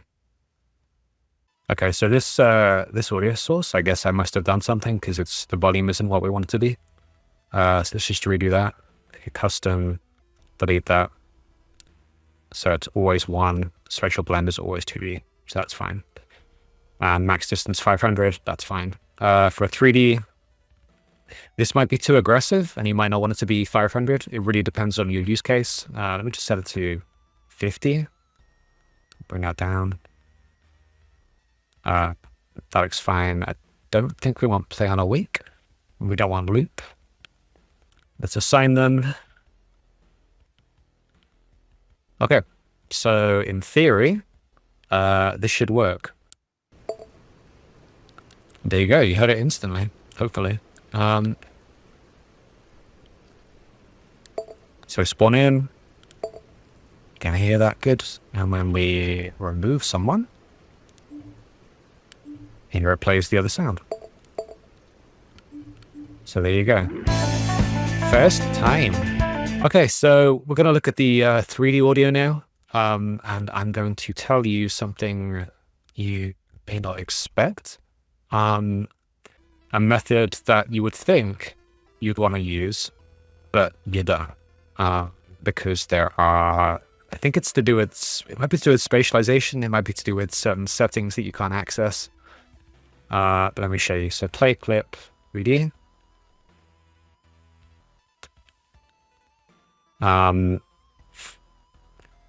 So what you'd expect to be able to do is use this method here. Play clip. What is it called? Play clip. Play out. What is it called?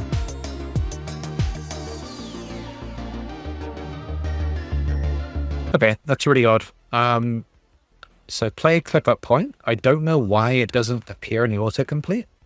You can see it's there, it's valid. But anyway, I don't know why that didn't appear, but we're not going to use it. So play clip at point, you would expect to be able to use this because it sounds like what you want. You pass in the clip and you pass in the position. Like I just said, there are reasons you don't want to use this. I forget exactly what they are. It might be to do with lack of control. It might be to do with the bug. So we're not going to use play clip at point. We're actually going to use play one shot again. But before we do that, what we do is we're going to set the position of this audio source to where we want it to play. So we actually want to modify this to add a position, which is a vector 3. Pause. So vector 3 is just XYZ position in 3D space. So when the audio source 3D dot transform dot we don't need rotation, so let's just do position equals pause. What you can also do is set the max distance here, and you can pass that in. So if you want something to be like louder or quieter or audible from a greater distance, you can just set it in here. But we're not going to do that. And that's how we do that. We set the position of the audio source, and then we play it. We're going to create a pickup that when you click the trigger or click the mouse, it's going to play a random sound, and it's going to play for everyone. And this will make use of audio source 3D.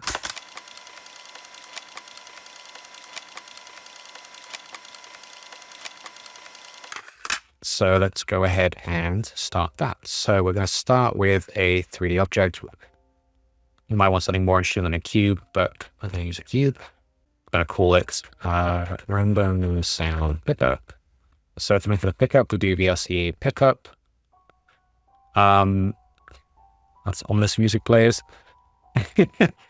So there's some settings here on the rigid body. If you don't want it to use gravity, we can untick use gravity. We want to turn on is kinematic in that case. That will save us some performance. If you do want it to use gravity, then you want to toggle those like that.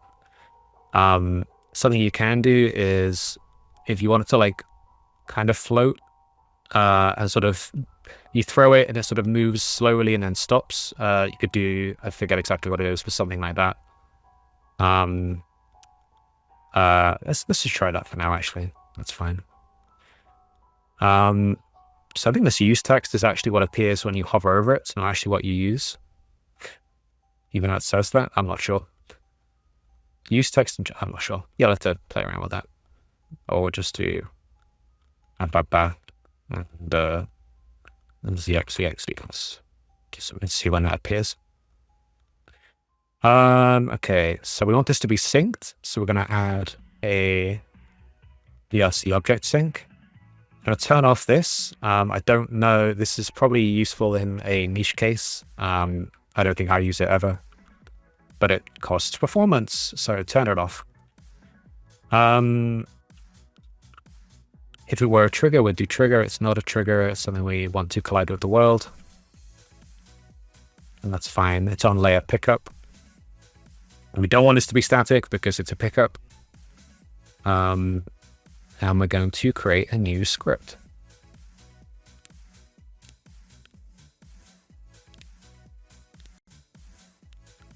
So let's call our script. Funny pickup. Probably should be consistent with the naming. Just going to call this one funny pickup. This has to be continuous because it has an object sync. So just keep that in mind. It has to be continuous. Right. So what we're doing here is we have a pickup. When you use it, it's going to play a random sound, and that's going to be synced for everyone. So I just went to B Club to check how I do it there, and it didn't look right. And I checked it, and it is not right the way that I did it. It's inefficient and bad.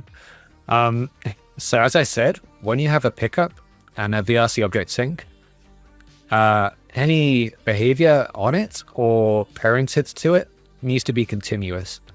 So if you have synced variables on any of these behaviors, they are going to be continuously synced over the network.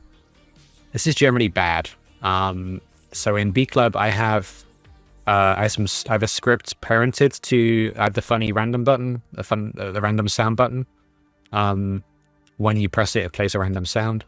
It does this by syncing a variable, but because the script that does that is parented to the pickup itself, it's continuously synced. And there's two of those. That's bad. So I'm going to show you how you do it properly. I'm actually going to do the syncing stuff in Blue Audio. And we're going to keep the script on here pretty simple. So we're going to do override on pickup use down. You can see it added public automatically there. So pickup use down is called when we are holding a pickup and we press the trigger, we click the mouse. Something to note as well. So for this to work, the pickup needs to have auto hold set to yes. It might work with auto detect, but if it's set to no or potentially auto detect, when you're on desktop mode, if you click it, you might need to click and hold it to be holding it. And for our case here, we need it to be held without needing to hold the button down. So we can click the mouse and play the sound. So set that to yes there. Let's go back into here. So on pickup use down, we're actually going to add a reference to Blue Audio, and we're going to be a good boy. We're going to do serialized field, Blue Audio, and VRF assist is going to fill that in. Again, if you're not using VRF assist, it would be public, and you would assign it in the inspector. So on pickup use down, we're going to call Blue Audio, play random or play funny. Okay. So with this one, we actually do want to be non-networked because what we're doing now is just local. It will be networked at some point down the line. So let's create that there, public void play funny. So we're going to set up a separate array of clips here to represent the funny clips. We could alternate, I mean, there's different ways of doing this. We could alternatively put this on funny pickup.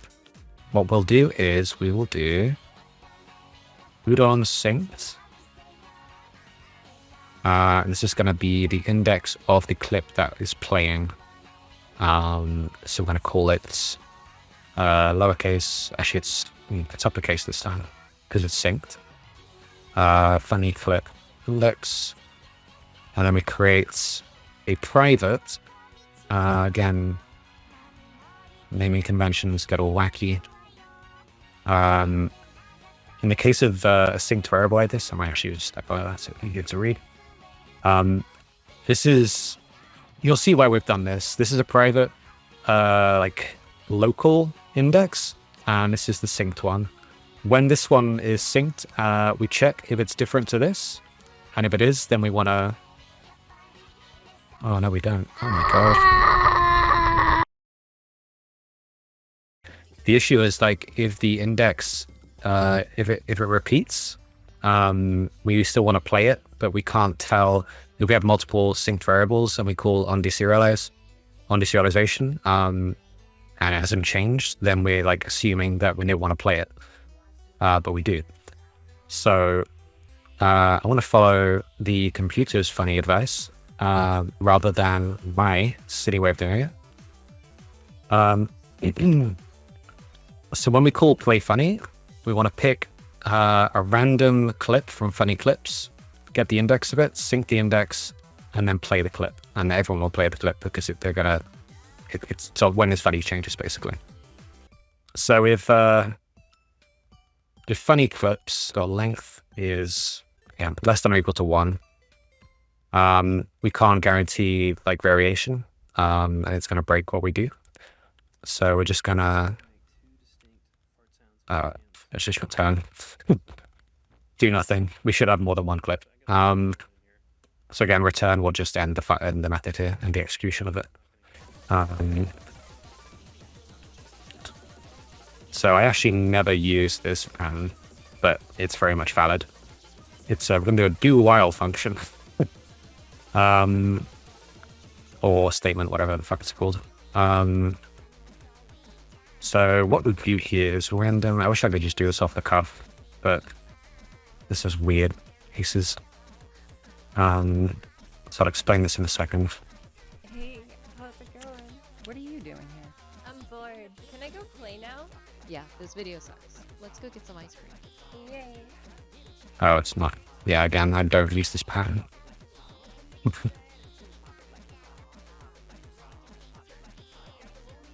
Notice I made it private as well. So it doesn't need to be public, apparently. That makes sense.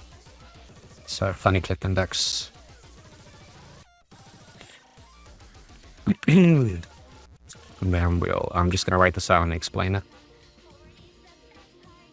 Funny clip index equals index. Okay, stop here. So, what we're doing here is we just create a new variable here just to hold this for in the meanwhile. We do random.range 0 funny clips.length.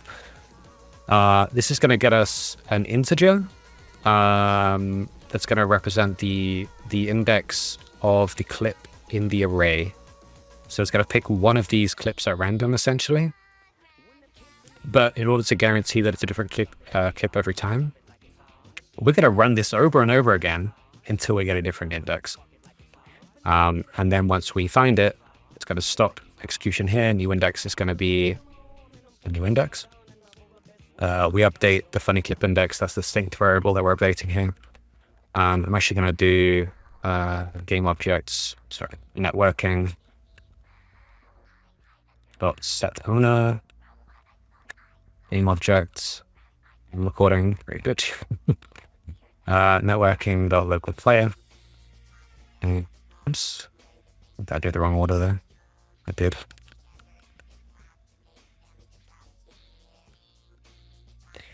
Request serialization. Okay, so what we're doing here, we've got a new index, which is different to the original one. We set the owner of the game object that really looks wrong this way around for some reason. But we set the game object owner to ourselves. We update the value of the synced variable, and then we request serialization. The order may not matter exactly. These two it might be okay doing it this way, but let's keep it this way to be safe. So when we do this, it updates this value for everyone when we call request serialization. What happens is everyone is going to call on deserialization. Where do we put that? Should we stick it at the top?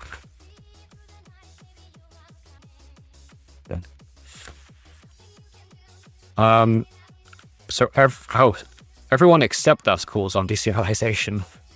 Again, not a field change callback thing. So we're actually going to call another thing here. We're going to call it on funny clip change, or what if funny clip index changed. Let's copy and paste that. And the reason we move it in here is because we don't call, if we're the person running this, we don't call on deserialization.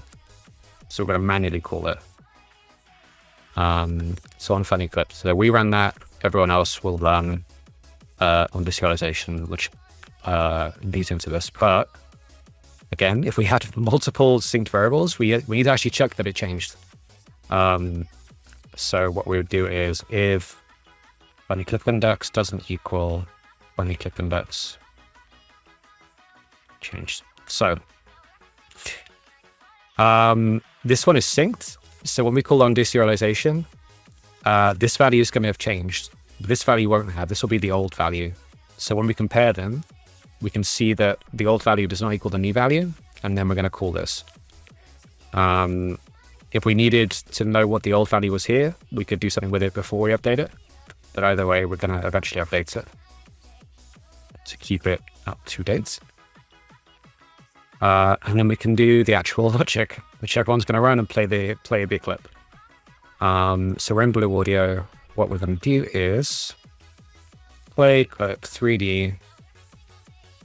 Funny clips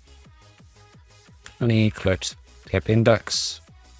So you can see here, this is a method we made down here. We pass in the clip and we pass in the position. So here we don't actually know what the position is. It's going to be the position of this pickup. So we need a reference to the pickup, which I'm not going to use VRChat for this one. Let's also just add some organization here.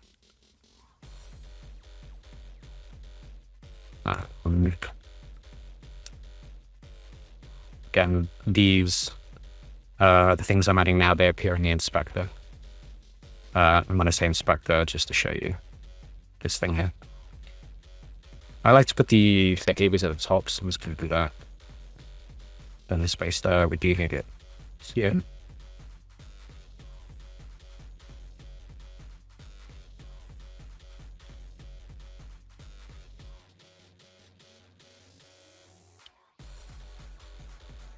So we have a reference to funny pickup here.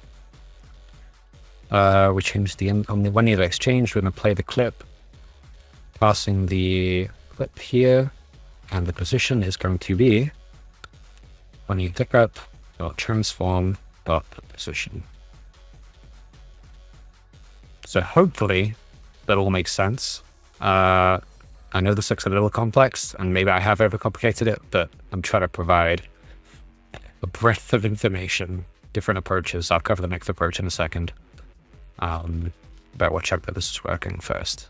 So we've got our funny clips here. We're going to put them into Blue Audio, lock that, drag them in. Again, I'm sorry if this is a little too advanced. This is my first tutorial. I'm winging it. Okay, so that should all work. It may well not work. So we're going to pick up. Okay, so our bar appears when we hover over it. And I'm expecting to see the other one run now. In game, we might see it. No! Oh. 10, 29, 30, Oh, it works first time. Did you make me a sandwich? No! No! Would you make me a sandwich? There you go. Both players here, the same clip. It's all synced, it's all working, it's all wonderful and perfect. So what you can see is, if you look over here, Would you make me a sandwich? you'll see the audio source position is changing. No! Okay, so now we've done that, I'm going to show you the alternative approach, which is using field change callback, which you can see on my screen right now. That's referencing the B Club version. Actually, it might be interesting to look at it. Oh. Not really, it's a float. Just seed. I handle it differently though. Never mind. Okay, so I'm going to cover the field change callback version of this. It's perhaps easier to use. I like I said, I used it a lot. I use it a lot in B Club, but it does have some limitations. So let's just get rid of all of this. Oh yeah. So name of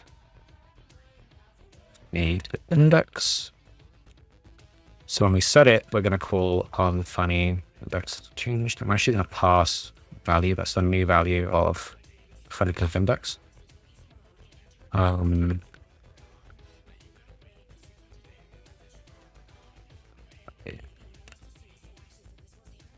we're going to add the index here.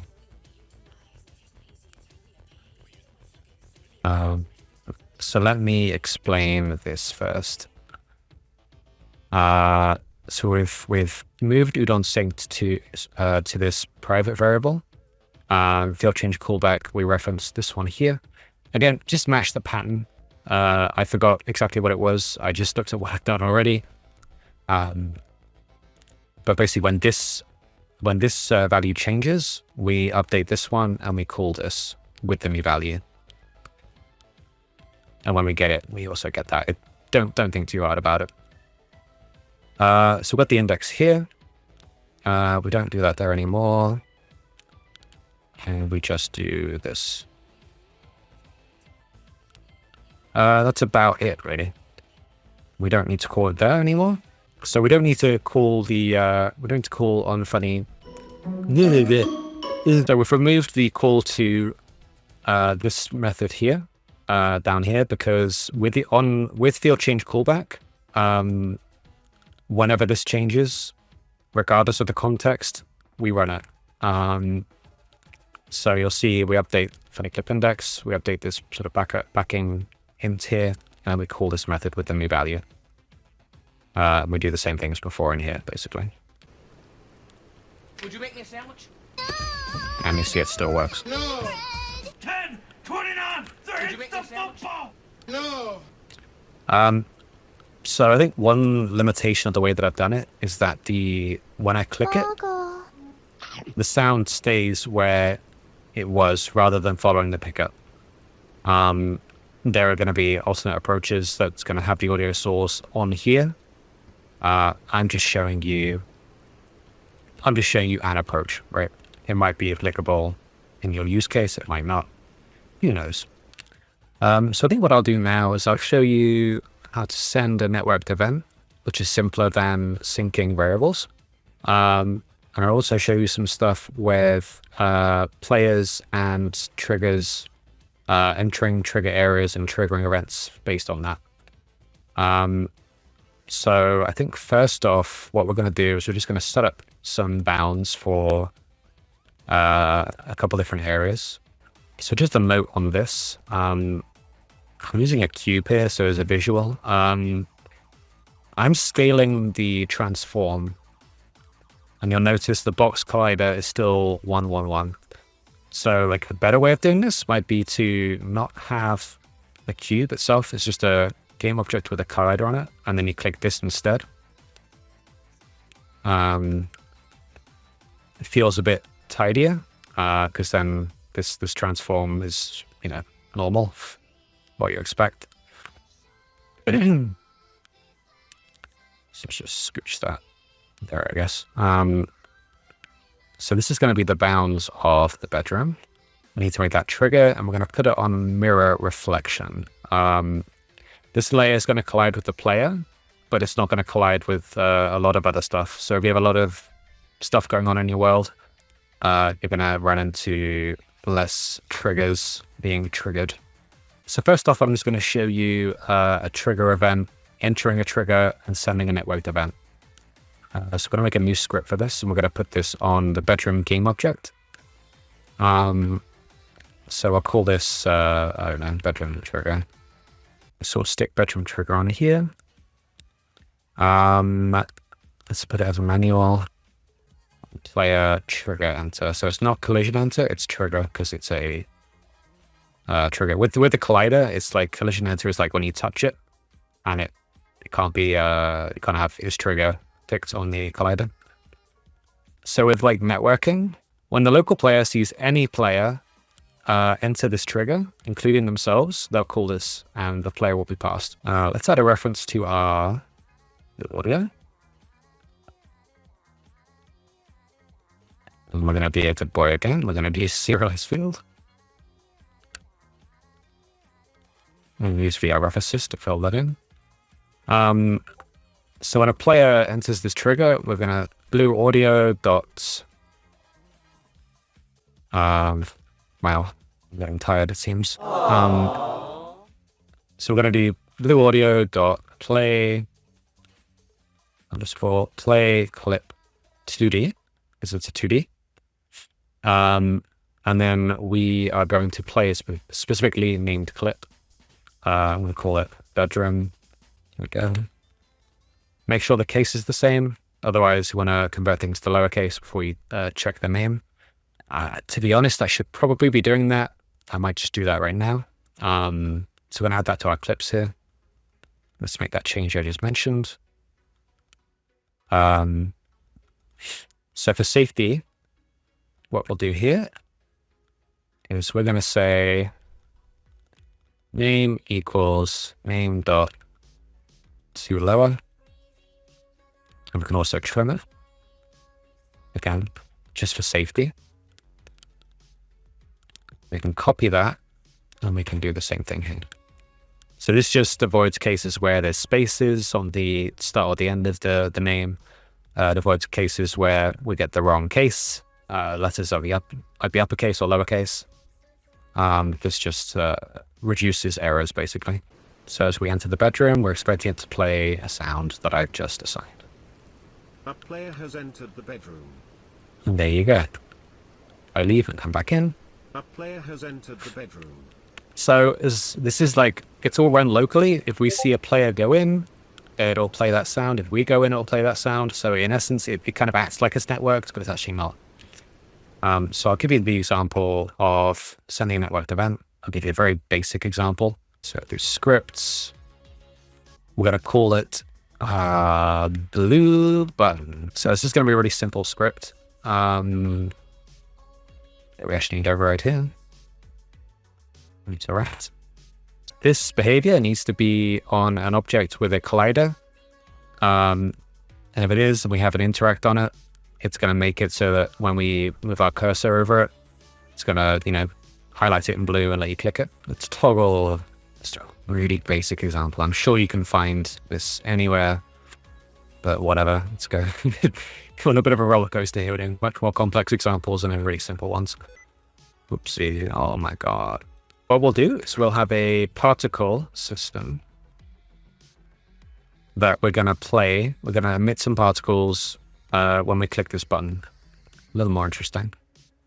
So call that particles interact particles dot play.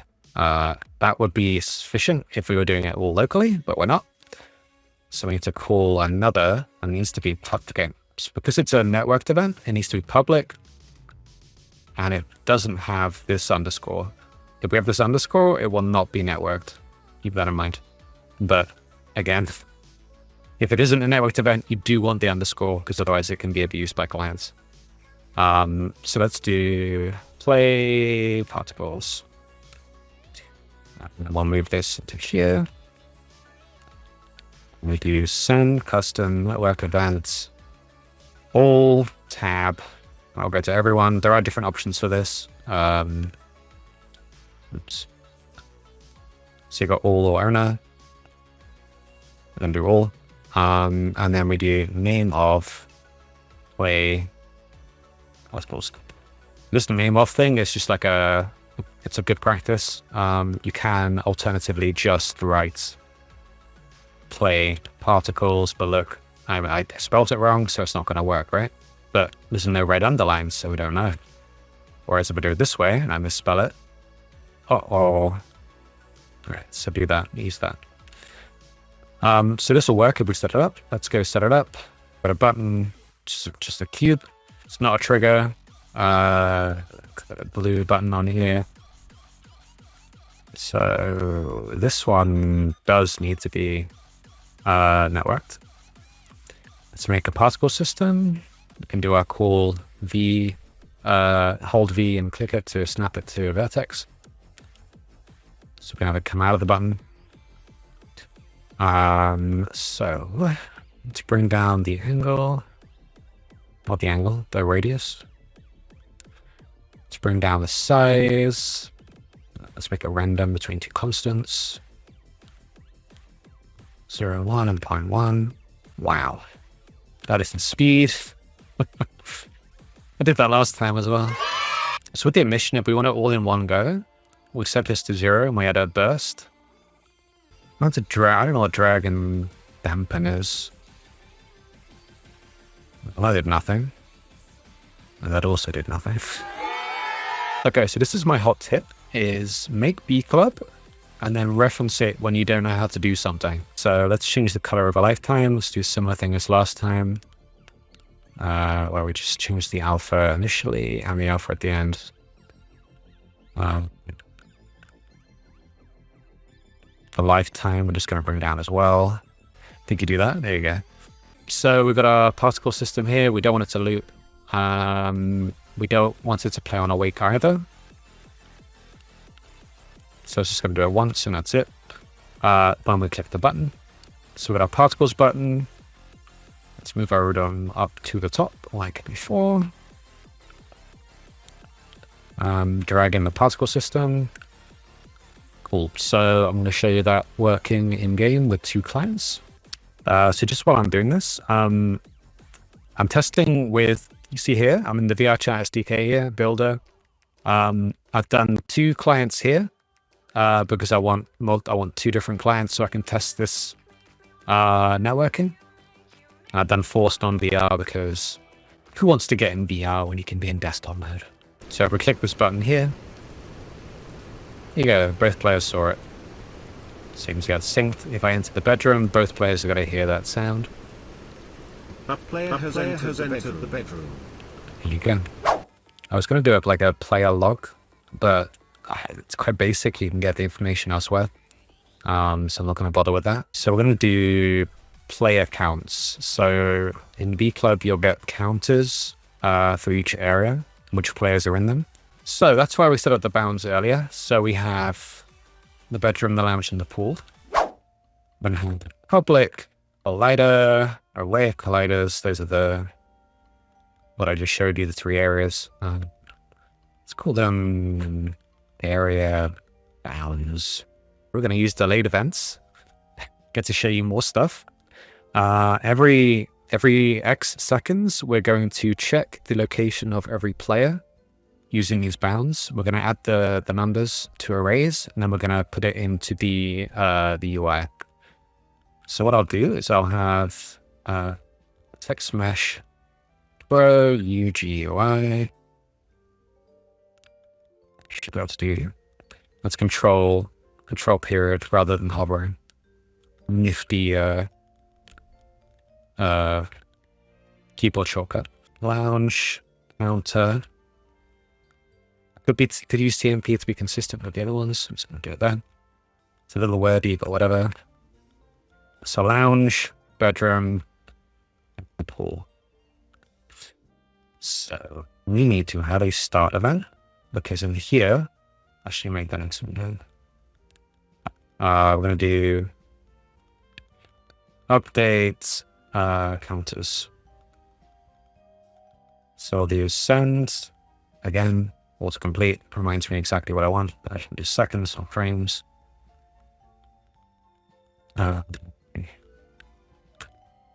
It's the event name, so it's the name of update counters. So let's run this every 5 seconds. If we do it too often, it might be a performance drain, and we want that to be recursive. So we'll put that at the top. On start, after 5 seconds, we're going to call update counters. And then in update counters, we're going to call update counters again 5 seconds later. So every 5 seconds, we're running update counters. So first off, we need to get all of the players in the instance. And let's see if I can do this from memory. So players equals VRC player API dot get players. And then we need to do something funny here. We do VRC player API dot get player count. Is that a method? So I think it's new. This is, again, very wordy. We'll check this is correct afterwards. New VRC player API. Player count, that is a method. Wow. Okay. So I believe that's correct. I'm going to assume that it is. Yep. So this bit here creates a new array of VRC player API of length, how many players are in the instance. And get players is going to populate that array with the players. So it's for I equals 0, I less than players dot length. I plus plus, the standard for loop. We're going to go up to players dot length. So for every player, we're going to be running this. So to get information about the player that we're looping on, we could do like get their name if we wanted to. And we would do it like this, players I dot display name. And then we could do something with that. For this example, we're not going to do that. What we're going to do is we're going to get their position and we're going to see which of these bounds it's in. And I'm noticing that perhaps I don't want an array here. I mean, here's the thing. I could do an array for colliders and an array for TextMeshPro, and just like know that the first and second and third are going to align. That would be an approach. Or I could do separate ones. So there'd be 6 total variables if I did like lounge bounds, bedroom bounds, pool bounds. I shouldn't do the arrays because it's cuter and it's like more flexible. We like to be cool and advanced here. So area counters onto TMPs. It's for the S done. So just keep in mind, we don't have a bounds for like the main area. It's just if they're not in any of the other bounds. So what we do is we'll do pause equals players I dot get position. So what this does, again, we're looping over every player in the instance. We're going to get their position, store it in this pause, and then we're going to go ahead and check it. Check if the position is in any of these bounds. So let's think about how we do this. I'm going to do another for loop. I'm going to do a different letter this time. J equals 0. J less than area bounds dot length. Plus. I need to see if the player is in any of these bounds. So we're going to say if area bounds J dot, there we go, bounds dot contains pause. We'll do something. So what we're doing here is we're saying we're looping through every bound, every collider here. We're getting the bounds, which is just like the volume of it, and we're checking if it contains the position, which is the position of the player. So if we've done that, we're going to say we found the match. Let's just log in here. Why not? That's going to get very messy. Actually, it's not debug looks. It runs every 5 seconds for every player. So I think what we want to do is we want to have some counters. I feel like maybe I'm making this a little more complex for you by using these arrays. So apologies about that. But we're going to press ahead anyway. So we're going to do let's call it counters equals new int array, and the length is going to be area bounds. You know what? Let's not do area bounds because we know area bounds is one less than the TMPs because the thing earlier, the main area does not have a bounds. So we'll do area counter TMPs and length. So we have an array of ints to hold our counters. So we'll do counters j spots.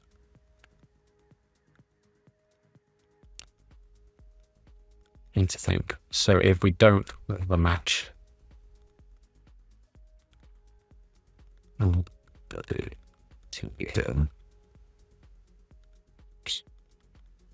explain this in a second. Counters dot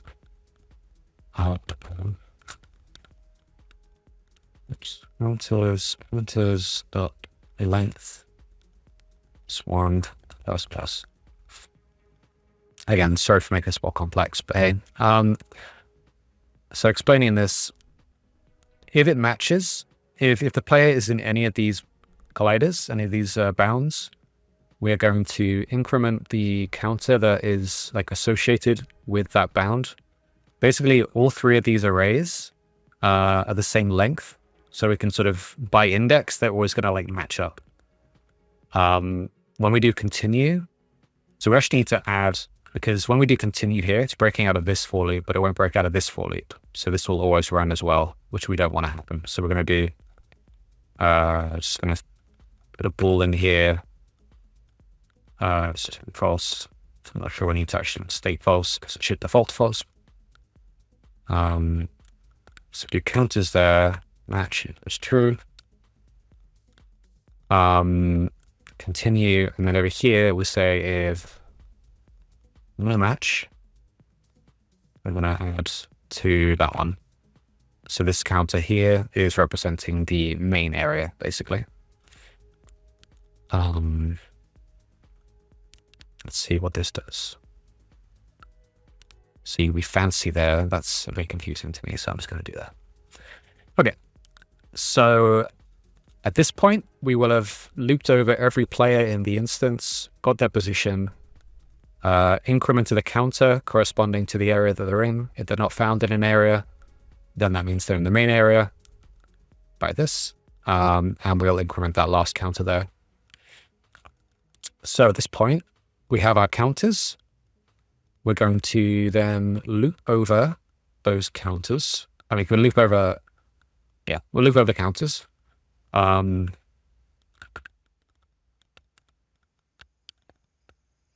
can do I again because it's outside of the scope of this for loop, I think. Yep. I less than counters dot length plus. Oh, we do the -1 here because this is the. I hope you're keeping up. We do a -1 here because it's the index. So the length. If the array has one item in it, it's going to have 1 as the length, but the index of that item is 0 because it's based on 0. So that's why we do -1. So we're going to loop over those counters. We're going to say, I'm concerned this is all going to be a little bit too advanced, but hey. Counters.I, no, we don't want the counter, we want the value of the counters. So we're going to do TMP is I dot text equals counters I. We've got a red scribbly. Cannot just read, okay, fine. To string.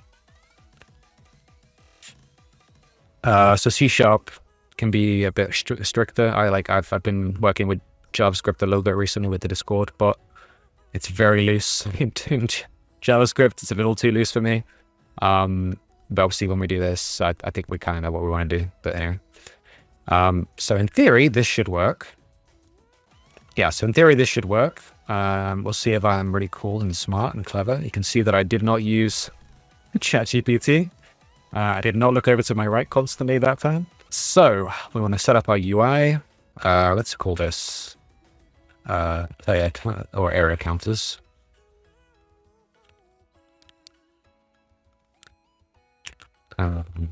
Let's make it taller. Let's use a layout group here. I'm going to use a vertical layout group again. We're going to increase the width. If we do the height, again, you kind of just want both of these ticked or not ticked. When I say both of these, I mean this and this, or this and this. If you have just one of them ticked, I'm not sure the behavior gets kind of weird. Like, I'm not even sure what it's doing at that point. It's controlling it, but it's not doing anything with it. I don't know. So you see, if I have both of them ticked, they're resizing to fill the space.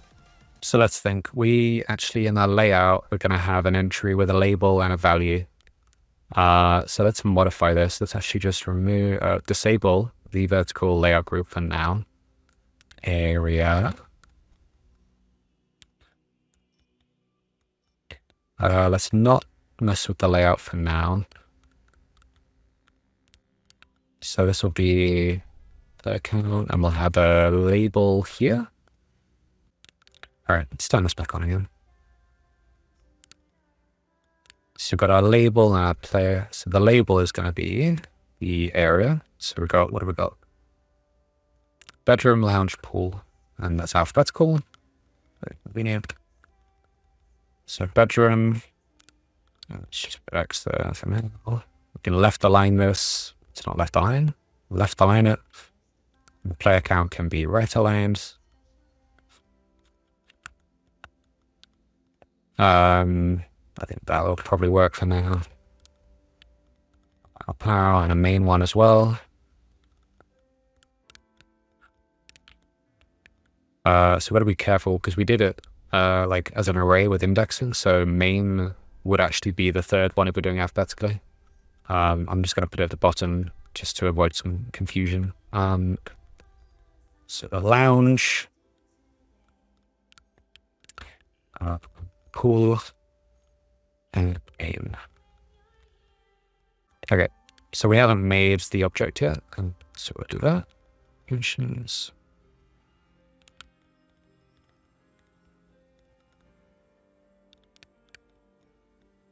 No syncing, no networking needed.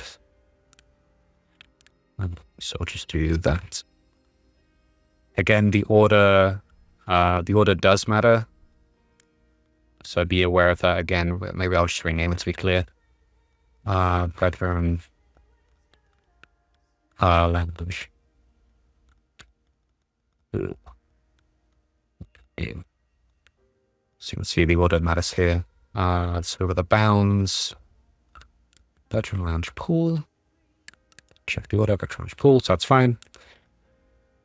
Okay, so in theory, this should work. The only issue is that we can't see this UI if we move around. So, both of us see it best. Make it really big. So you can see it hasn't updated because that's 5 seconds. There we go. So main is 1. Now it should be, there you go. Lounge is 1. First time. Damn. I'm so good at this. It's 3 AM, by the way. 2 players. So here you go. We've got 2 players, 2 in main. So I move in here. You see it updates separately because it's not actually synced. Each player is going to update every 5 seconds from the time at which they joined. All right, so I'm going to show you one last thing, which I think is quite powerful, which actually covers a couple of different things. It's going to be using the resources folder. It's going to be doing something on build or when you enter play mode. We're going to use tags. It's going to be very cool and smart. I think what we're going to do is we're going to have a bunch of like posters around the world. they're going to be populated automatically by this folder, basically. And we're going to be able to add like additional posters, duplicate them without reassigning them in the inspector. So let's call this poster. Let's keep it as canvas. It's canvas. So we don't need any of that extra stuff because it's not going to be clickable. To poster, we're going to make it world space. 001. Let's just accept that. Turn that on so we can see it.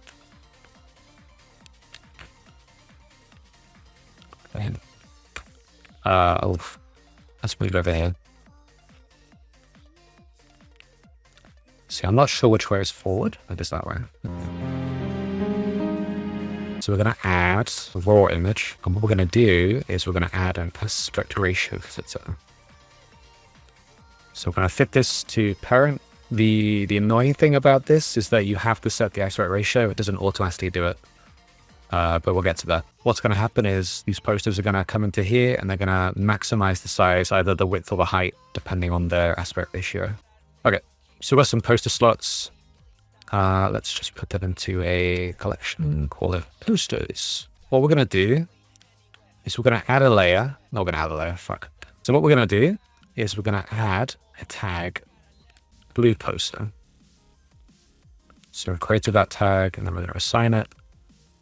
Okay, so all of these have blue poster. So what we'll do now is we'll create the editor script, which is going to run when we enter play mode or when we build. So this is going to be a C# script. I want to call it blue on build. Again, make it obvious. I just call it build. I don't know, that sounds too generic. So I just copy and pasted what I had from B Club and I just removed all the contents. I'm not sure this name matters. I'm not sure this name matters. What matters is this. So that's going to get all of our posters. Let's call this blue posters. And textures is going to be resources. So we're going to load all textures on posters. So again, this is looking in the resources folder. It's going to look in the posters folder. It's going to load all of the textures in that folder.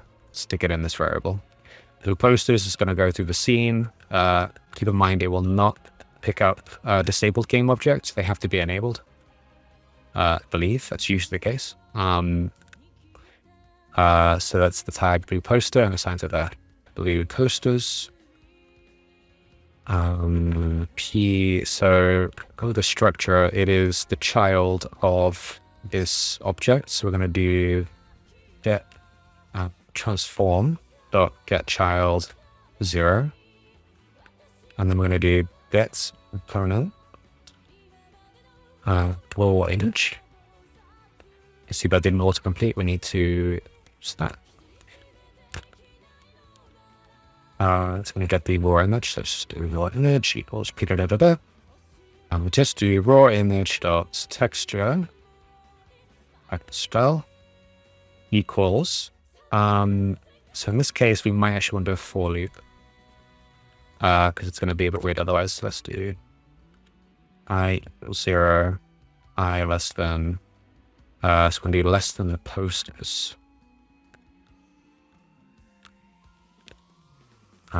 Plus.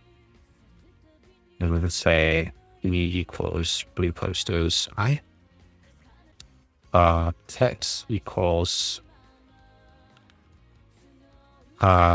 textures I. I'm going to get the raw image. We're going to assign, again, we're using P here. Assign that text. So this will do, as long as we have enough textures. Just going to switch the order here. So as long as we have enough textures available, we're going to assign them to the posters. If we don't, then it's going to have an issue. Oh, we haven't done the aspect ratio thing yet as well. So to do that, we would do, stick it up here. Fitter equals E dot, again, we might want to restructure this a little bit. Transform dot get child 0. Since we're using that here as well, I'm actually going to do this. Let's do image geo.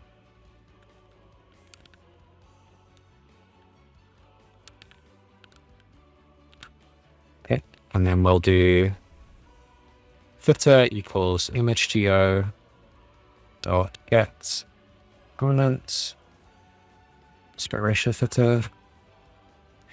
This is assuming that it has the footer on it. If it doesn't, it's going to have an exception.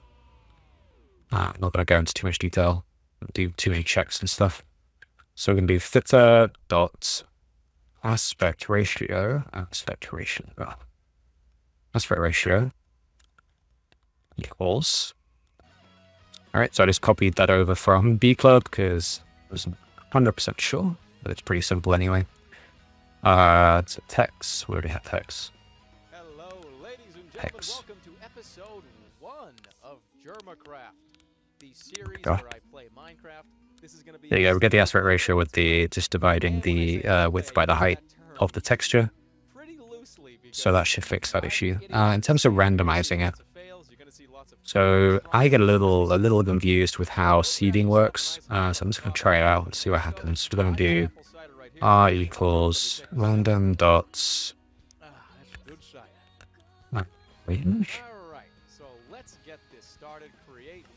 Okay, so I'm not actually going to bother randomizing it. Cool. And voila! I forgot to show you the last bit.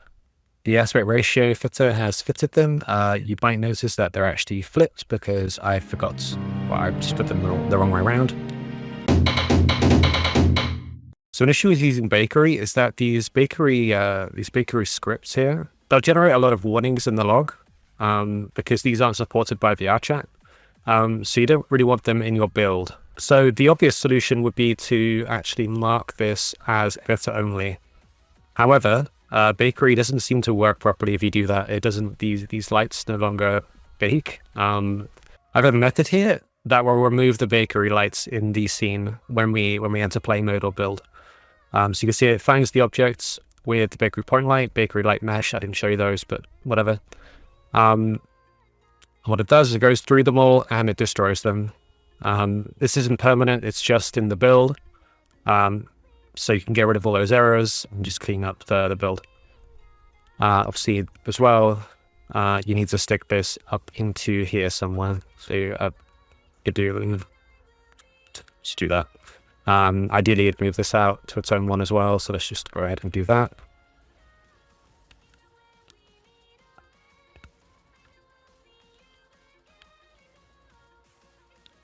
And we'll call this populate boosters.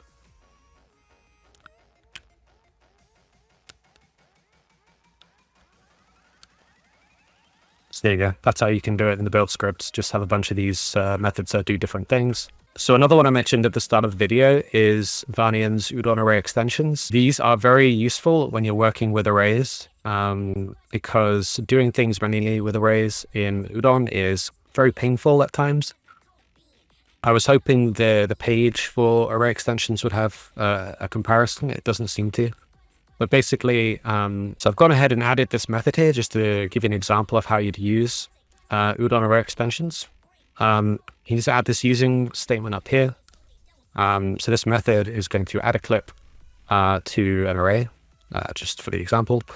So using array extensions, you would do it like clips equals clips.add.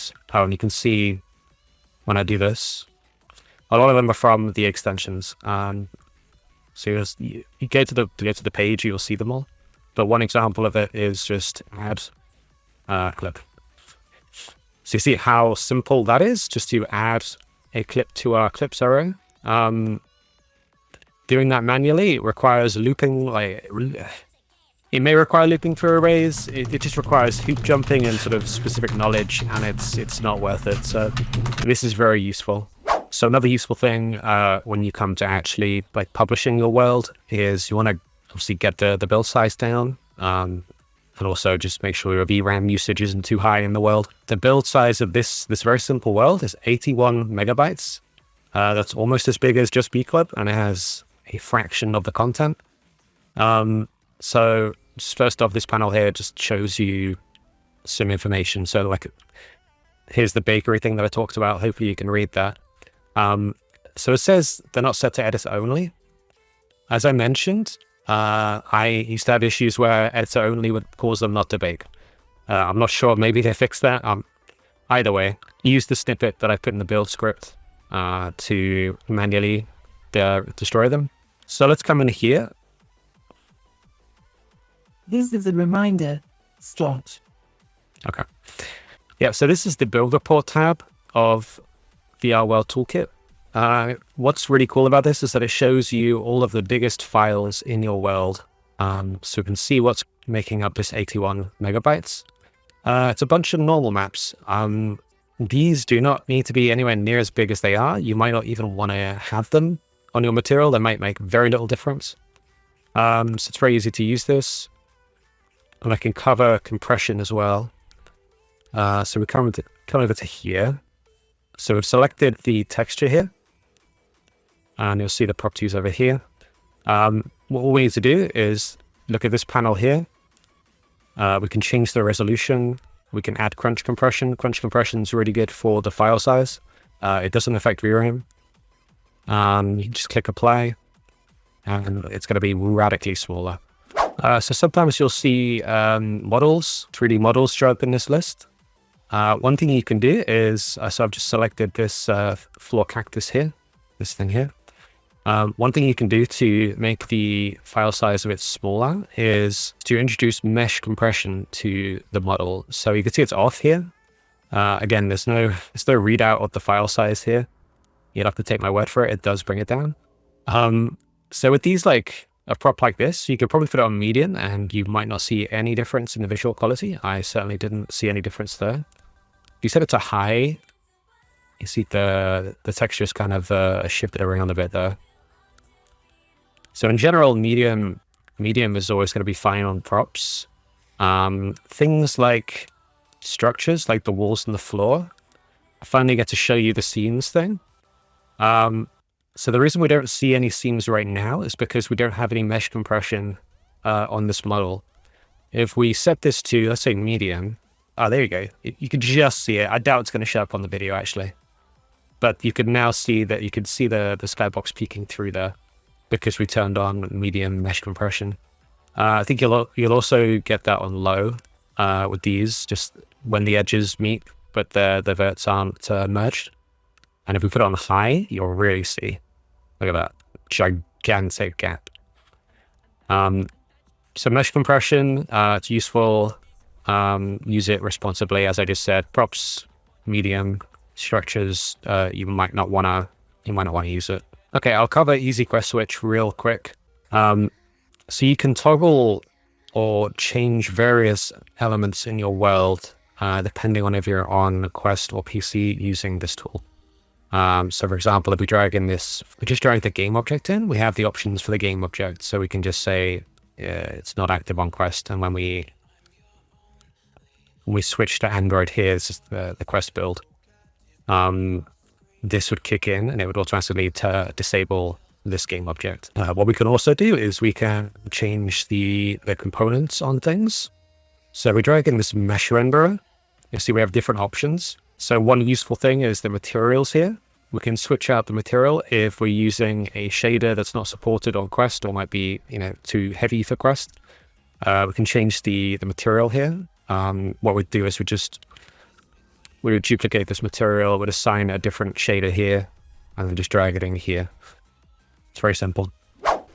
Okay, so if we're happy with the world, the last thing we should do is just test everything's working. So we've got these prefabs in here. Some of these need some like specific setup. That will come with the instructions usually, so you can see I cannot actually click this. That's weird, I can move these balls. I don't know what's going on here. There's also some collisions somewhere on the table, so another thing you'd need to fix. I have an issue in B Club where the camera is zoomed in on the desktop view. Let's see if it's broken here. Nope. So I'm going to go ahead and break here. Fuck. Oh! Okay. Well, the pool table is...